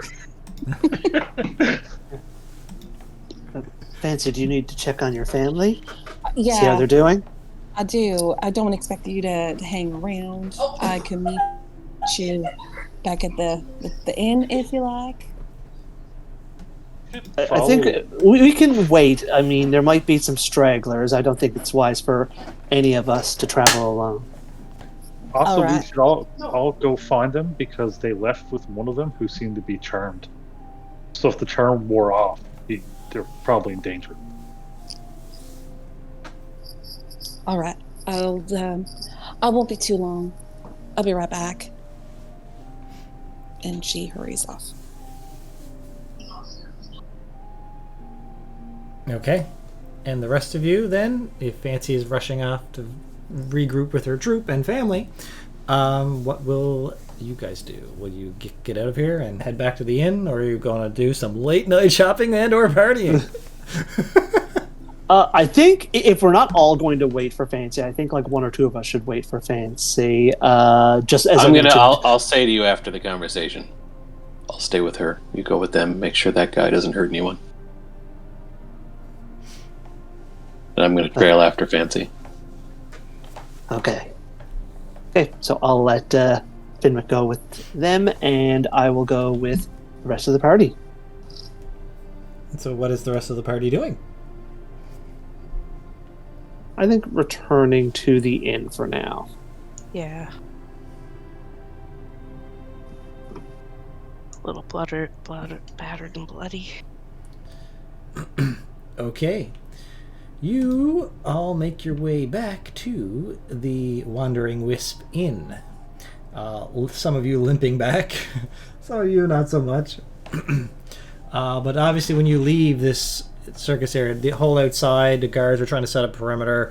There's so many people standing outside the tent, talking amongst themselves, gasping, like you would a big panic crowd, wondering what happened, who are they, that was madness, that was gruesome, that was, whatever. But you managed to Random woman saying she smelled like farts or something. At this point, she's long gone, clearly embarrassed, and left. Yeah. Johnny, you missed that last time. Jade used one of her spells to make a lady who was insulting her like a row behind. What was it you made? Like she shit herself. Yeah, made it like she shit herself. So Prestidigitation, the loudest fart, and then brown on her dress, and then a terrible stink. It was amazing. Yeah. We don't know why, by the way. This is just a thing that happened. Oh, she was talking shit, saying that we let him die. Oh, yeah, we knew she was talking shit about you. I don't know if we know much about the whole story. No, I think the perceptions were failed. Yeah, so just so you know, Arkad, it was it was like a very elegant, noble-looking dressed lady, but she was talking shit about how you guys let Flinton die. What? Okay. Who was? I have an image if you want to see it. I need to see it because I want to know who to hit. Here you go. Oh, she needs to be hit. Okay. So who was this person and where was she to? You do not know who she is. I will let you roll. It had a very nice moment at a cemetery. Most of us were there. I'll let both that you've had a little time to think about. I'll let you both roll. I guess it would only be intellect tests. Let's see if you can recall some information. It's going to be a little challenging. So what do I click? I can't. Oh, I got to click on the word. Oh. You can roll as well, Jade.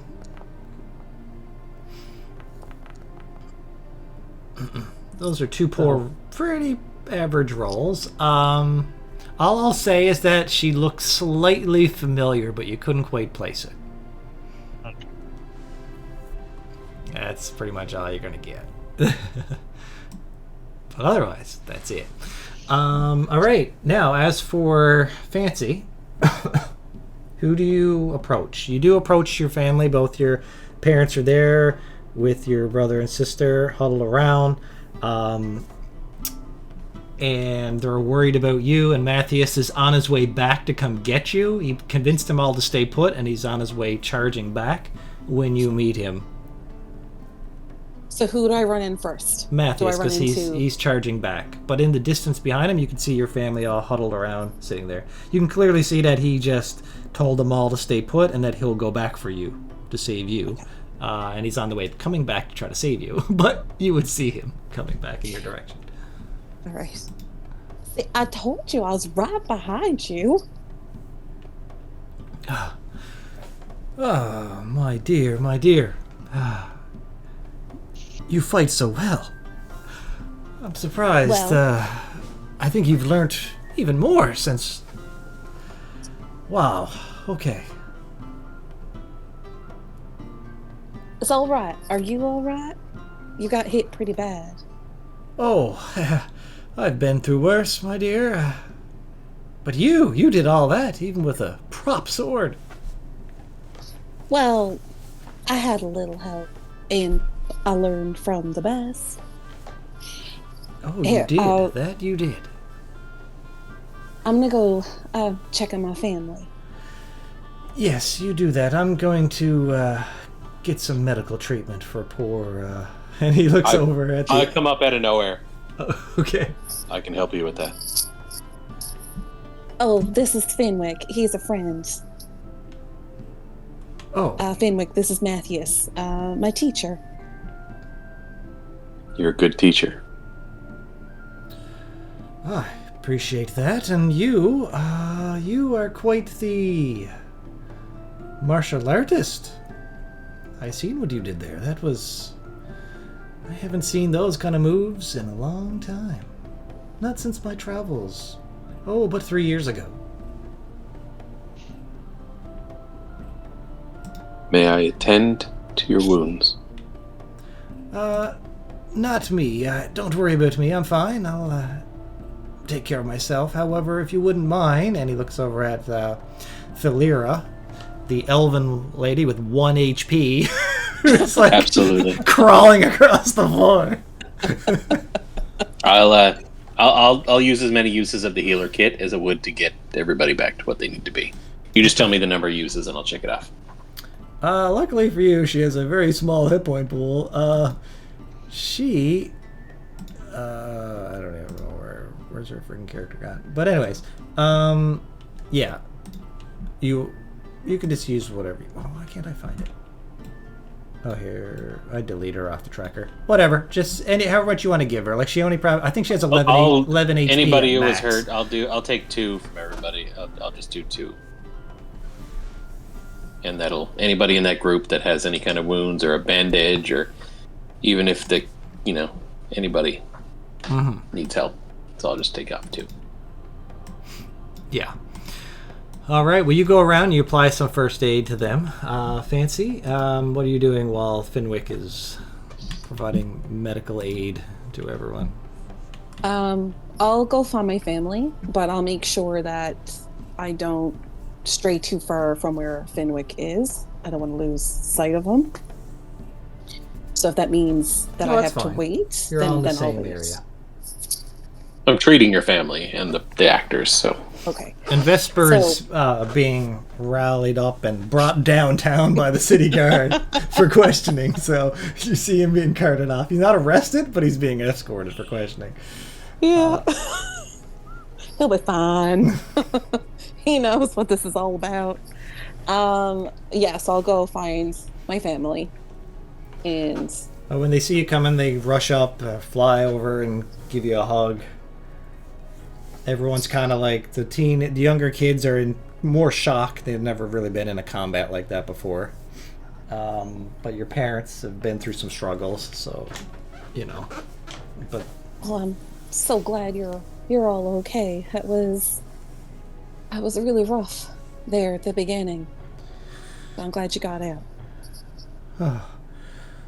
Your mother speaks up and says, "I'm just glad your friends were in attendance." Yeah, me too. I think we would have perished long before the guards arrived. Yeah, they're good people. See, I told you. I'll be just fine on the road. And your father pipes up, "After seeing as how you handled yourself there, I think you will. Although it looked a bit dicey at times there, but it looked like your friends had your back." Yeah, we got each other's backs. We got some tricks up our sleeves. I'm awkwardly offering cookies to your siblings. A big smile. The cookies you gave me. I just have a bag of cookies, so I'm just offering them cookies. I don't know how to act around kids. Raise a brow and look over and just give a little smile and go back and... Your father had a big smile on his face when you said tricks up your sleeves, because he is a trickster.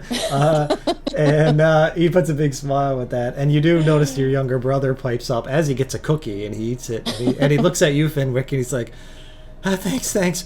Oh, did you see that fire blast I did? That was incredible. It was a good fire blast. Your technique was sound. You hear that, sis? Sound. Don't encourage him. Maybe.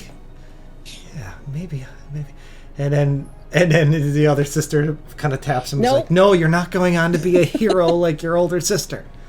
But my fire blast is sound." Yeah, and you know what? It's great, and you can use it on stage. But Evander, you're only 13. Just give it a few years. All right? Yeah, I guess that's enough for now. I do have more to learn. I'm not Yeah. foolish. All right. Oh. And you see the city guard put some shackles on that charmed goon, and they're dragging him off, and the charm is wore off, and he's like kicking and screaming, but he's got 2 guards with a bunch of shackles around his ankles and his hands. All right, so I know they took Vesper in for some questioning. I don't think they'll keep him very long, and they'll release him. So I'm assuming you'll all be heading out in the morning, as planned. That was madness. Yeah, we'll speak to Vesper and see, but I'm sure if whoever that was, I'd like to get more answers myself. I know. But I know of Veyron. That was the elven lady piping up over there as Finwick just finished giving her treatment. She pipes up and she's like, "Yeah, but we'll need to speak as to why he did this. This is a bit drastic. I mean, can you tell me about him, Thalera?" Well, just he always had a hunger for the spotlight. He wanted more than just applause. He wanted to control the troupe. What was his act? And he hated being second to Vesper. His act was one of the best we had. He had knife throwing. It was mesmerizing. But he never cared about the art for it. He just wanted fear and not the awe. This was before your family came along. Yeah, he didn't look familiar to me, and I don't recall hearing his name. No. Why did he run away? That baffles me. Everyone else pipes up too. Yeah, I don't know. I don't even know what he said. And everybody looks like they're confused. Nobody recognizes what language he spoke or what word it was. Oh, it's probably just some gibberish. I can't remember. Did I see when he said that he was looking towards Finwick? Oh, everybody's seen it. He pointed at Finwick and shouted. He pointed at Finwick? Okay. Yeah. All right. I'm going to tuck that away. Well, I know he ran off right after that, and we seemed to scare the other ones. I doubt we'll be hearing from them soon. And I'm sure Vesper will hopefully hire more protection for the circus in light of that. Your father pipes up. Oh, no doubt. I'd never seen Vesper so scared. He'll definitely hire. I'm sure he'll sell one of his jewel-encrusted canes to get some more security after that happening. I picked up a couple things while I was in town earlier today. I'll leave them in the wagon for you. But as long as you're all right, okay. I'm gonna go head off with my new friends. But I'll be in touch. Yes, yeah, we'll be fine now. Everything's under control, and we'll let you know before we head out. All right. I love ya. And then I give each of them a hug. They all give you obviously a hug back, and just a nod of respect to the kind of creepy yet kind of friendly Fenwick. All right, so I'm gonna go to the wagon. I'm going to get out of my costume. I'm gonna pack it up because I'm gonna bring the costume with me, along with the katana if I can, just for sentimental value. I'm gonna put on my usual clothing with my sword and shield, And I'm going to leave one loaf of the elven bread along with some cookies for them. And I'll take like a couple of cookies with me on the road. Okay, lots of cookies going around ever since Jade spotted that at the market. And I do want to talk to Finwick. Sure. Well, you guys would probably. So you find me. I'm giving the rest of my cookies to your siblings, and I'm telling them in great detail the different ways that I'll kill this guy if he shows up again. So a little colorful, Finwick, but I think they get the message. Okay. Is it time to go? It's time to go. As we're leaving, and it's just me and Finwick. So that word that was mentioned, I have a feeling you know what that is. Do you want to enlighten me?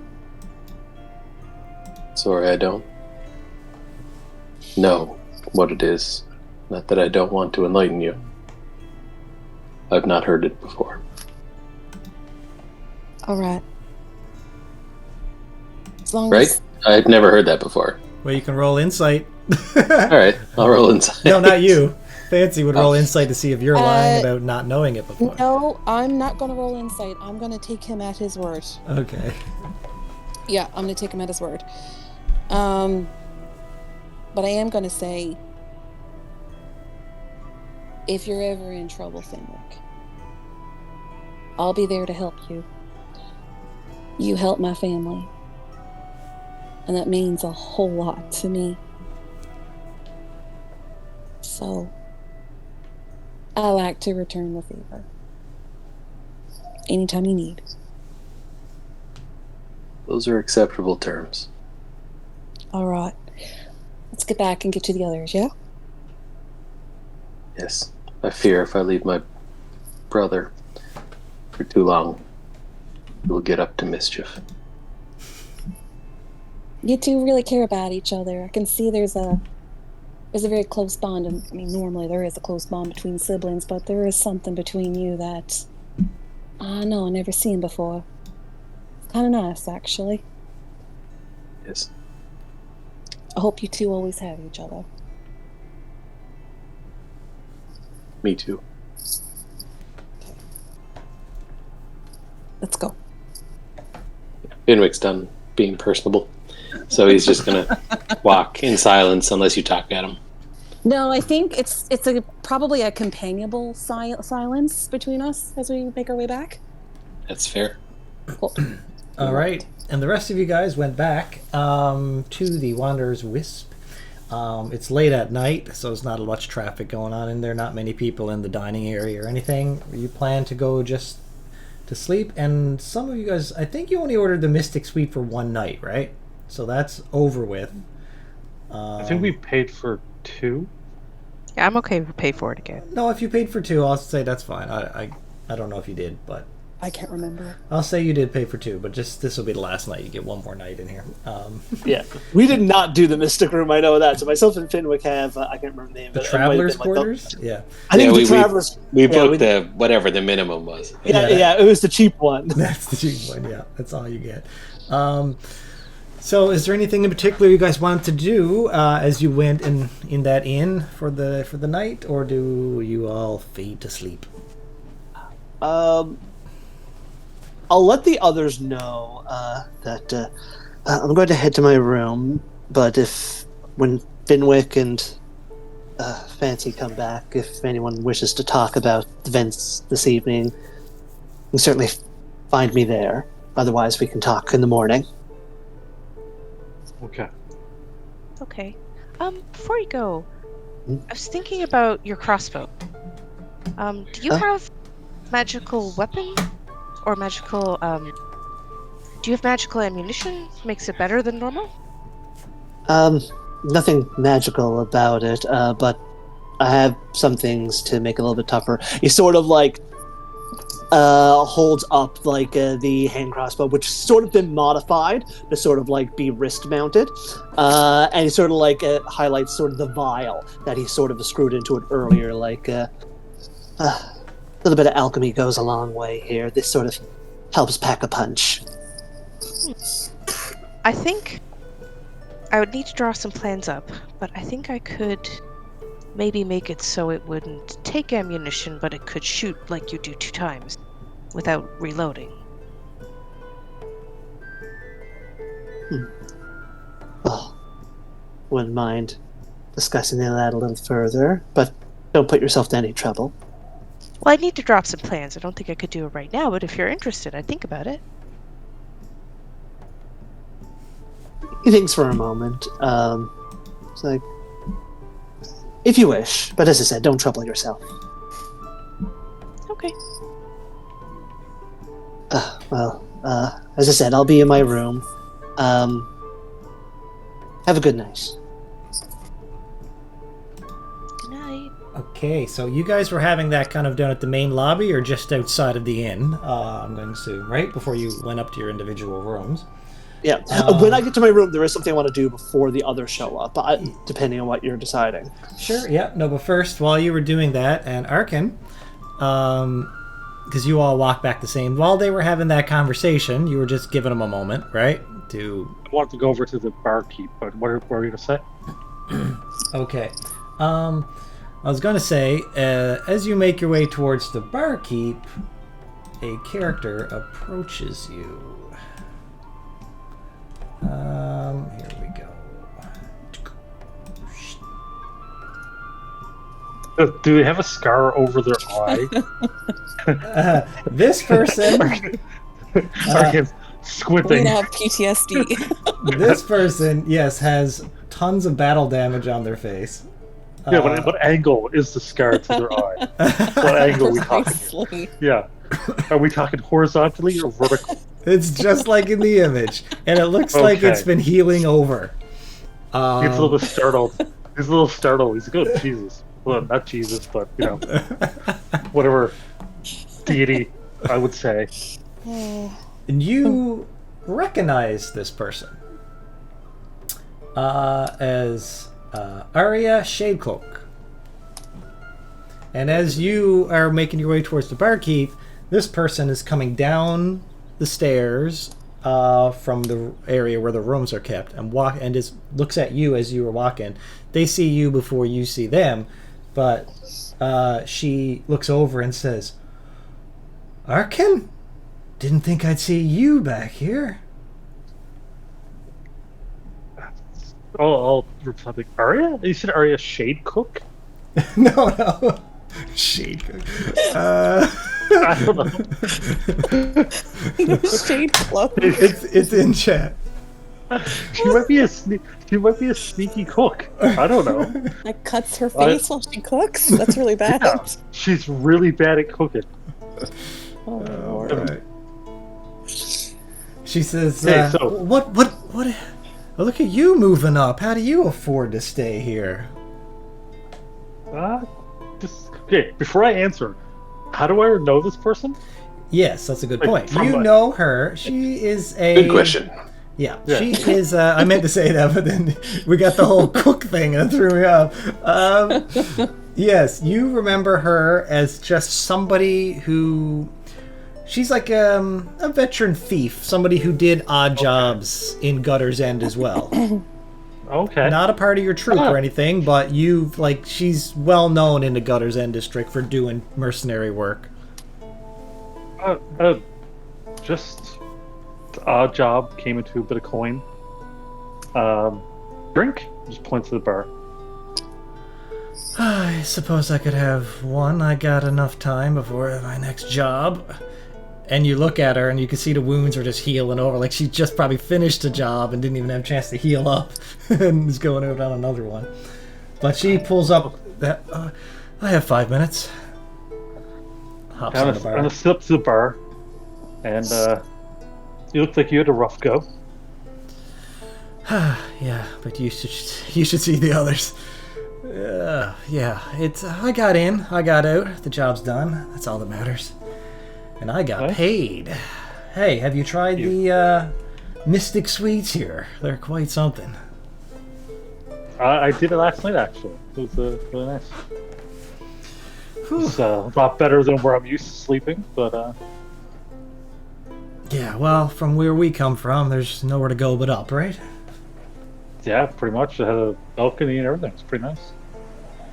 But people in Gutter's End, they're still talking about the Silver Shadows. yeah, that's a different time. Different time. Oh, come Yeah. on.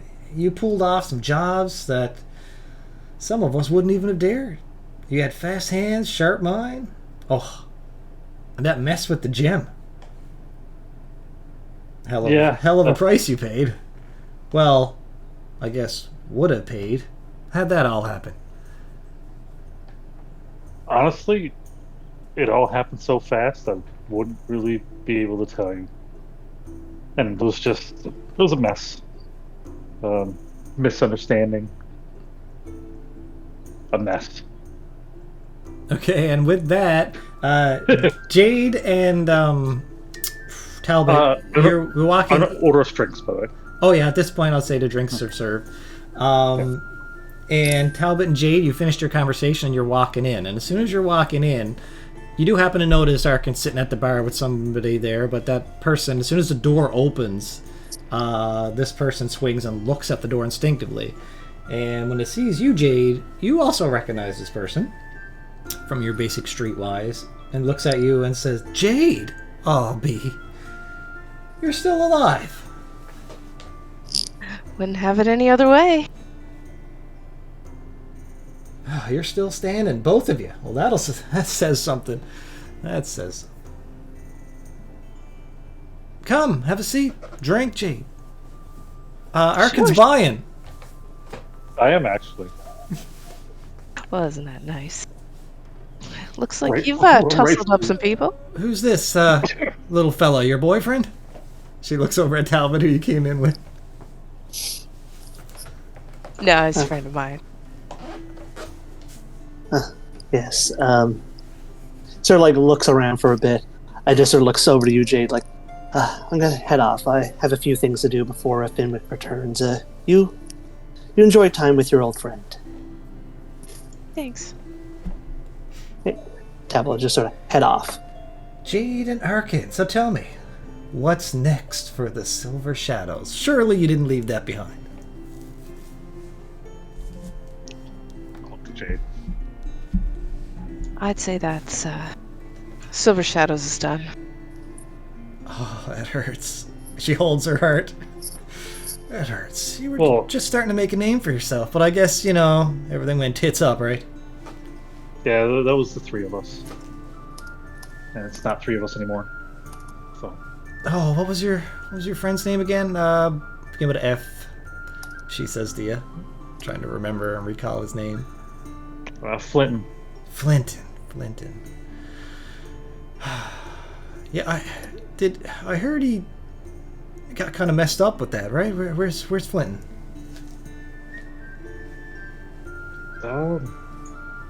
Flynn's gone. The gem job went real bad. As in gone, or just Gone. Oh, I'm sorry. She seems a bit awkward. She didn't realize that. Yeah, I was waiting for that, but it's okay. It's not okay, but it happened. So you're both playing a different game now. Yeah. Yeah. What kind of game are you playing? You both look a little. Hang on. Do either one of you guys still have damage on you? Like you're roughed up? Oh yeah, I do. Arkins, you're fine, right? You didn't take any damage. Yeah. I don't think. Arkin always looks disheveled, but he's not like damaged at the moment. And she's like, well, looks like you've been in a scrap tonight, so you must be doing something. What pays the wages here? What are you doing? Tonight was just wrong place, wrong time. Our last thing was just we retrieved a relic, an artifact for some paying person. Well, not like a stealing job or anything, just from a tomb kind of thing, like a crypt. Trying the legitimate route. Wow. Well, I guess it's a bit of a shock, but not too much of a surprise. You both have a good heart.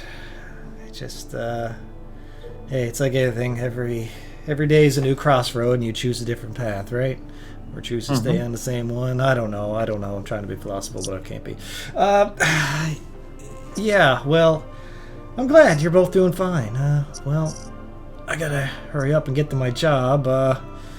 It's good bumping into you.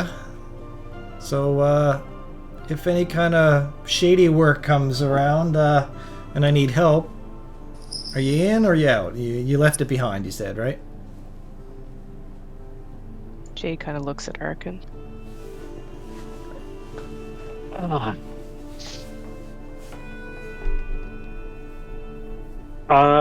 Let me guess. As she sees you contemplating, and she says, "So what are you saying? It depends on the amount of pay? Will the gold get you back in the game?" Look, Jade. Can't you tell I'm clearly thinking for a moment? And I'm going to use Thieves' Cant to say yes discreetly. Okay. Jade, do you speak Thieves' Cant? So it's just like it's speaking code, more or less. It comes across as a no, but it's more or less a yes. I don't speak Thieves' Cant, but I feel like You probably know it a little bit. But like she might not be fluent in the whole thing, but I'll take an insight if you want me to try. Sure. Yeah, do an insight. I'll actually give her advantage on this where we grew up together. Especially if you're not hiding it. And she might have heard you say yes in Thieves' Cant. It's a pretty generic term. It's not like you're saying Bumblebee Tuna or something. Bumblebee Tuna. With a 15, yeah, you picked up on what he said. But she could tell I contemplate saying no. But it was yes. Look. Don't go doing something where you're outnumbered, outgunned. Like if you fight something too big, maybe you can come see what we're doing. Well, I do tend to work alone, but not every job can be done that way. So, yeah, I'm just saying if something comes up and there's enough gold in it that I don't mind splitting it multiple ways, maybe I'll see if I can track you down. Just wanted to know if you're still someone I can call upon or not. And with that, she downs the drink, gets up, pats you both on the back. Pleasure, as always. Now. Take care. And she cracks her neck, like reaches for her blade, makes sure it's there, and then heads out indoors. I don't know if to be insulted by that or if she's just forgetful. In what regard? She's going to check for her blade to make sure it's still there when she leaves us. Take that as how you want. I don't know. She looks pretty rough, so she has to be able to stay at digs like this, and she works alone, so. I know. It was just a joke as if she's checking for her to make sure it's not stolen. Because I considered checking for my stuff, too, after she left. Which is the funny thing. But yeah, I specifically ordered like a sweet drink, Eddie. I don't know if you have a name on it. A sweet drink? Yes. Yeah, wow, yeah. Here's the old menu. Sweet? Yeah. Oh, a honey sweet mead. Moonglow mead. That's what I ordered. It's 8 silver. And I'll take off like, say 3 gold, because I bought them drinks I tipped, whatever it is. Okay, sounds good. All right. Okay, and we're getting ready to clue up, but Finwick and Fancy, I guess you guys hung around for a little bit, so did they. They chat for a bit. So I'll say now you guys, as Jade and Arkin are finishing off their drinks, probably takes you a couple minutes to drink it, and by that point, you two enter the tavern. Yep. There's something I want to do before they return, remember? Oh, I thought you meant before you went to bed. No, before they return. Oh, okay. Well, I'll hop to you. Yep. So after leaving Jade and Arkin to their conversation and going to the room, One thing I want to check quickly may amount to nothing. I want to check my own notes regarding my own personal research to see if I can find anything regarding the term that was mentioned by Veyron. Absolutely not. Okay, no, that's what I expected. But it's still something Talbot would do. Penning through the pages, though, and coming to nothing, he stops as he notices his own hand shaking. As he does that, he just takes off his crossbow, unscrews the small green vial, pours some of it into another vial with some clear liquid he takes out from his alchemy set and just mixes it together. Shakes it up a bit and just looks at it for a moment. And then, with practiced ease, he just draws a bit into a needle and just presses it into his forearm. There's just a slight wince as he injects it. Just leans back to the wall of his room, just waiting for this familiar burn just to settle in. His pulse quickens and his breathing slows as he just memorizes every reaction, how long this dizziness lasts, how sharp the pain gets, and as it begins to fade, he just exhales, just letting the poison do its work. As he cleans up his supplies, packs them away, and just waits for Fenwick to return. Very cool. Okay.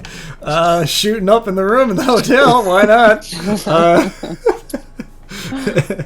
Very cool. And with that, Fenwick and Fancy, you come in the bar and you see the other two, Jade and Arkin, drinking at the bar.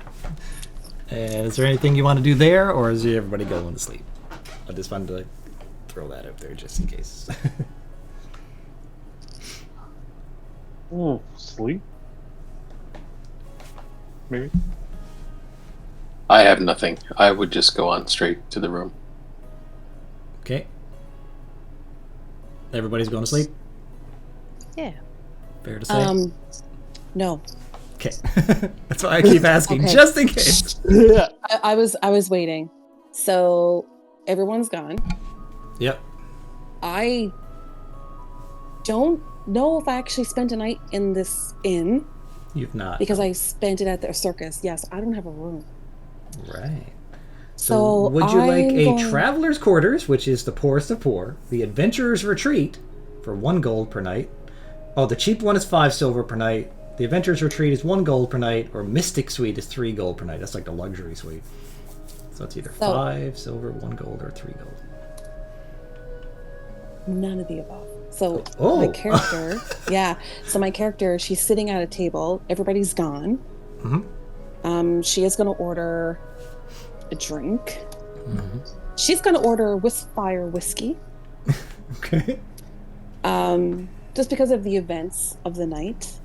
That's 1 gold piece. Let me take that off. Oh, it's favored by those needing courage for the road ahead. So she, give me a second to take this. But yeah, she's sitting there drinking her drink, kind of like going over the events of the night, and her family is leaving in the morning. So this is very much like, this is always something she always wanted to do, but now it's time. And come the morning, they're going to be gone, and she's left. So this is scary, but exciting. So this drink kind of like gives her that courage. And then also, she's by herself. And she and her whole family was attacked. So she's sitting there drinking. And it's been a couple hours, I'd say. She goes up the stairs. Oh, wait. So, while you're sitting there drinking, after about probably a few minutes before you're contemplating going up the stairs. Yep. You see, you are there, just doing your thing, deep thought, and then suddenly on the bar stool next to you, a figure sits down. A female, long black hair, beautiful beyond any human you've ever seen. Flowing black dress, and you notice with slight movements, you just see almost like a blur of like shadow that goes with, like, as the arm moves, there's like the shadow is delayed between the dress or arms, any kind of movement like that with this person. There's like a strange, unnatural delay to the movement. Like, it's hard to describe, but you know what I mean? Like, where there would be, it's almost like a stutter effect at it, but it's made of shadow. I get it. Sits there next to you and just looks over at you and says, quite the crossroads you have. I'm sorry, you are? Oh, you don't recognize me. Of course you wouldn't. It is me. And with that, you just feel it is your patron sitting in front of you. I thought my patron was a male. Okay. Your patron takes on many forms, whatever is beautiful. And or there's a lot, you have a lot to learn about your patron. All right, well, in that case, I thought you looked different.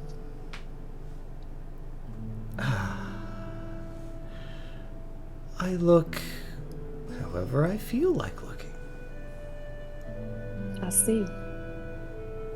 But rest assured, it'll always be beautiful. I haven't forgotten the help that you gave me at my performance. Thank you. Yes, well, when it comes to the fans, the friends, and the family, they will all fade, you know. The cheers, the applause, even the names of those who adore you. But you, Fancy, you could be eternal. What do you mean? Well, if you keep on the path and keep with me, you will see.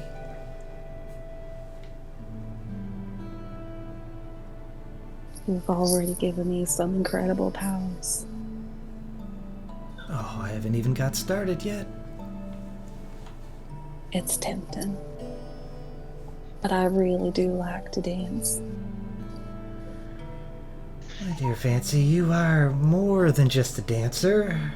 You are a conduit of my will. Do not waste my gifts on these fools when you can just be shaping destiny wherever you go. I could still advance your right. Oh, of course. There's so much to accomplish in this world. I just want to see where it takes you, where you go. I'm not here to control you, but guide you and make sure you become all that you can be. I like the sound of that. All right, I'll think on it.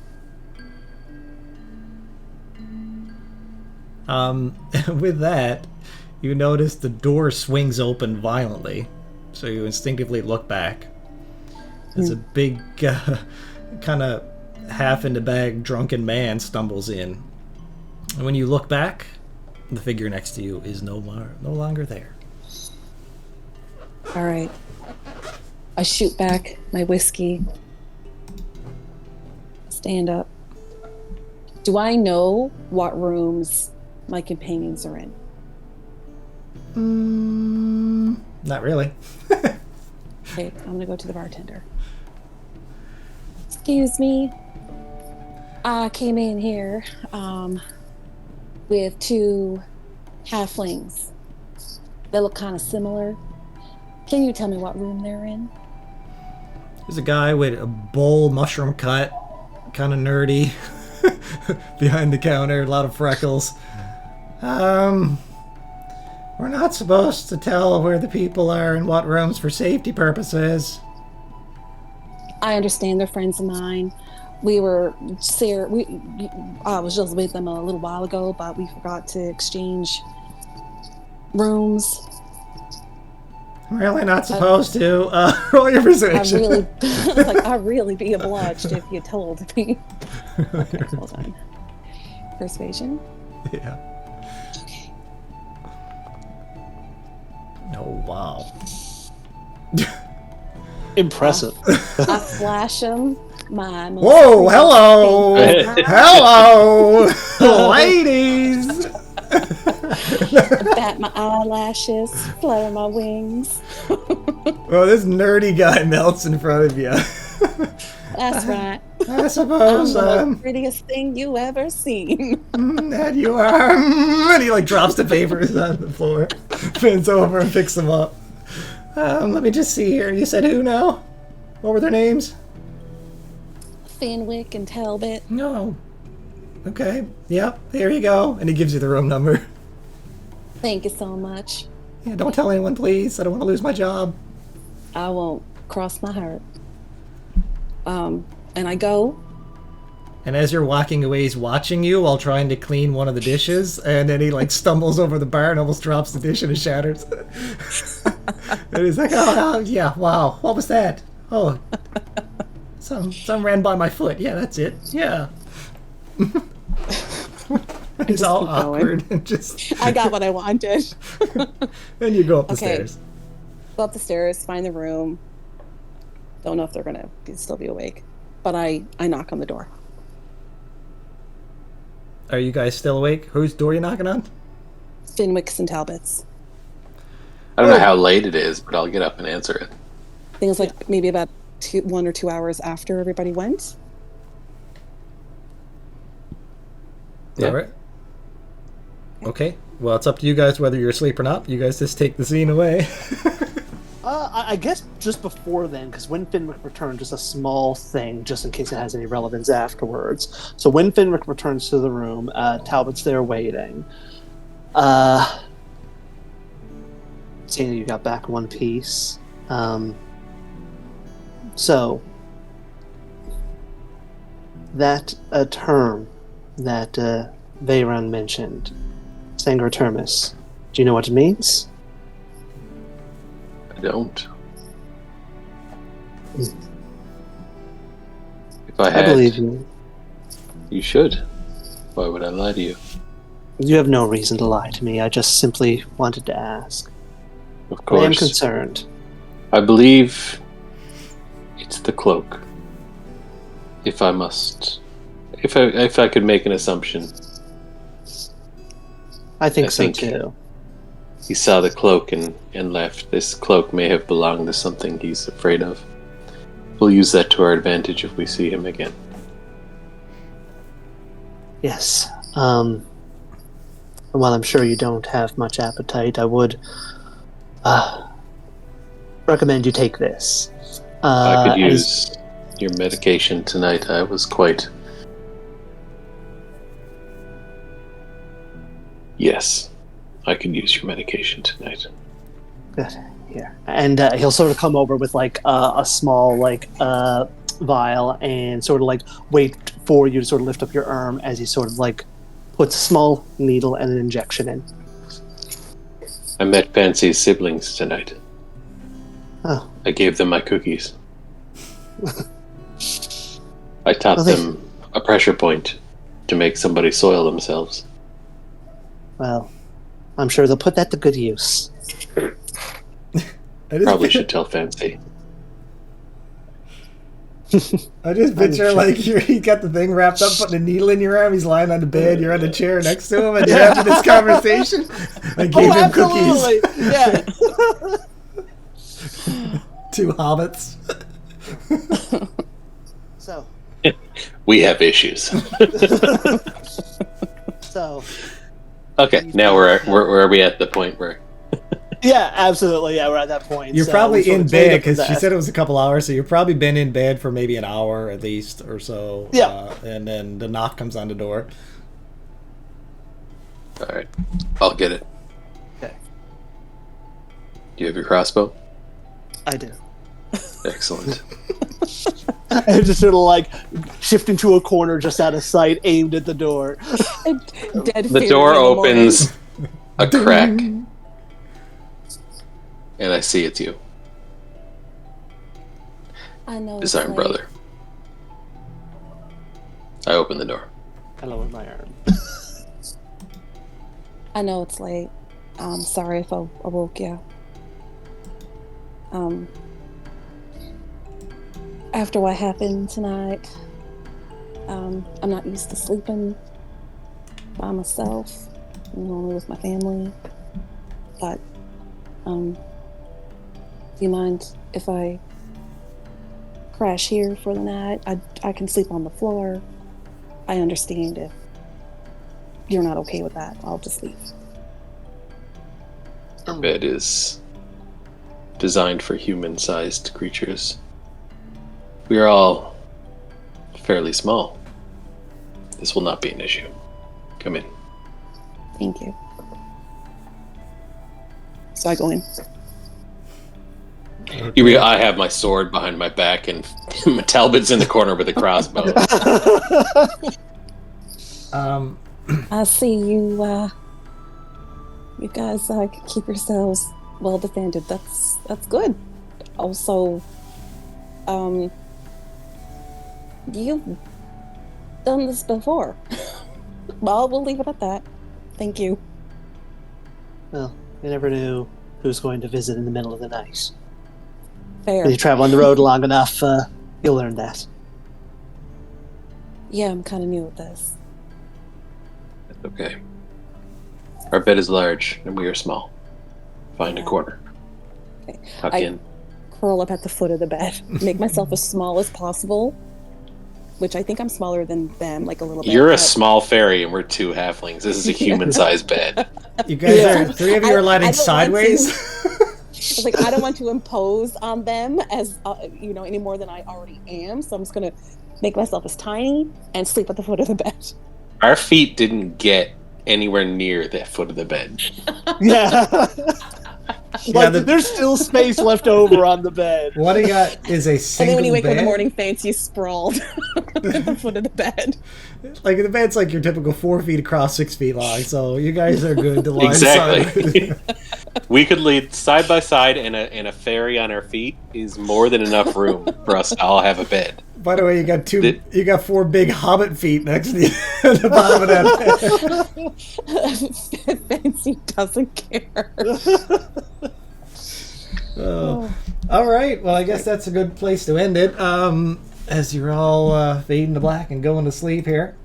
All right, everybody. The next episode will be here on the screen if it's available at this time. Otherwise, if you enjoyed it, be sure to hit the like button. Comment down below. Let me know your thoughts on the adventure. Share this with your friends if you want to help this channel grow. And as always, stay in the light.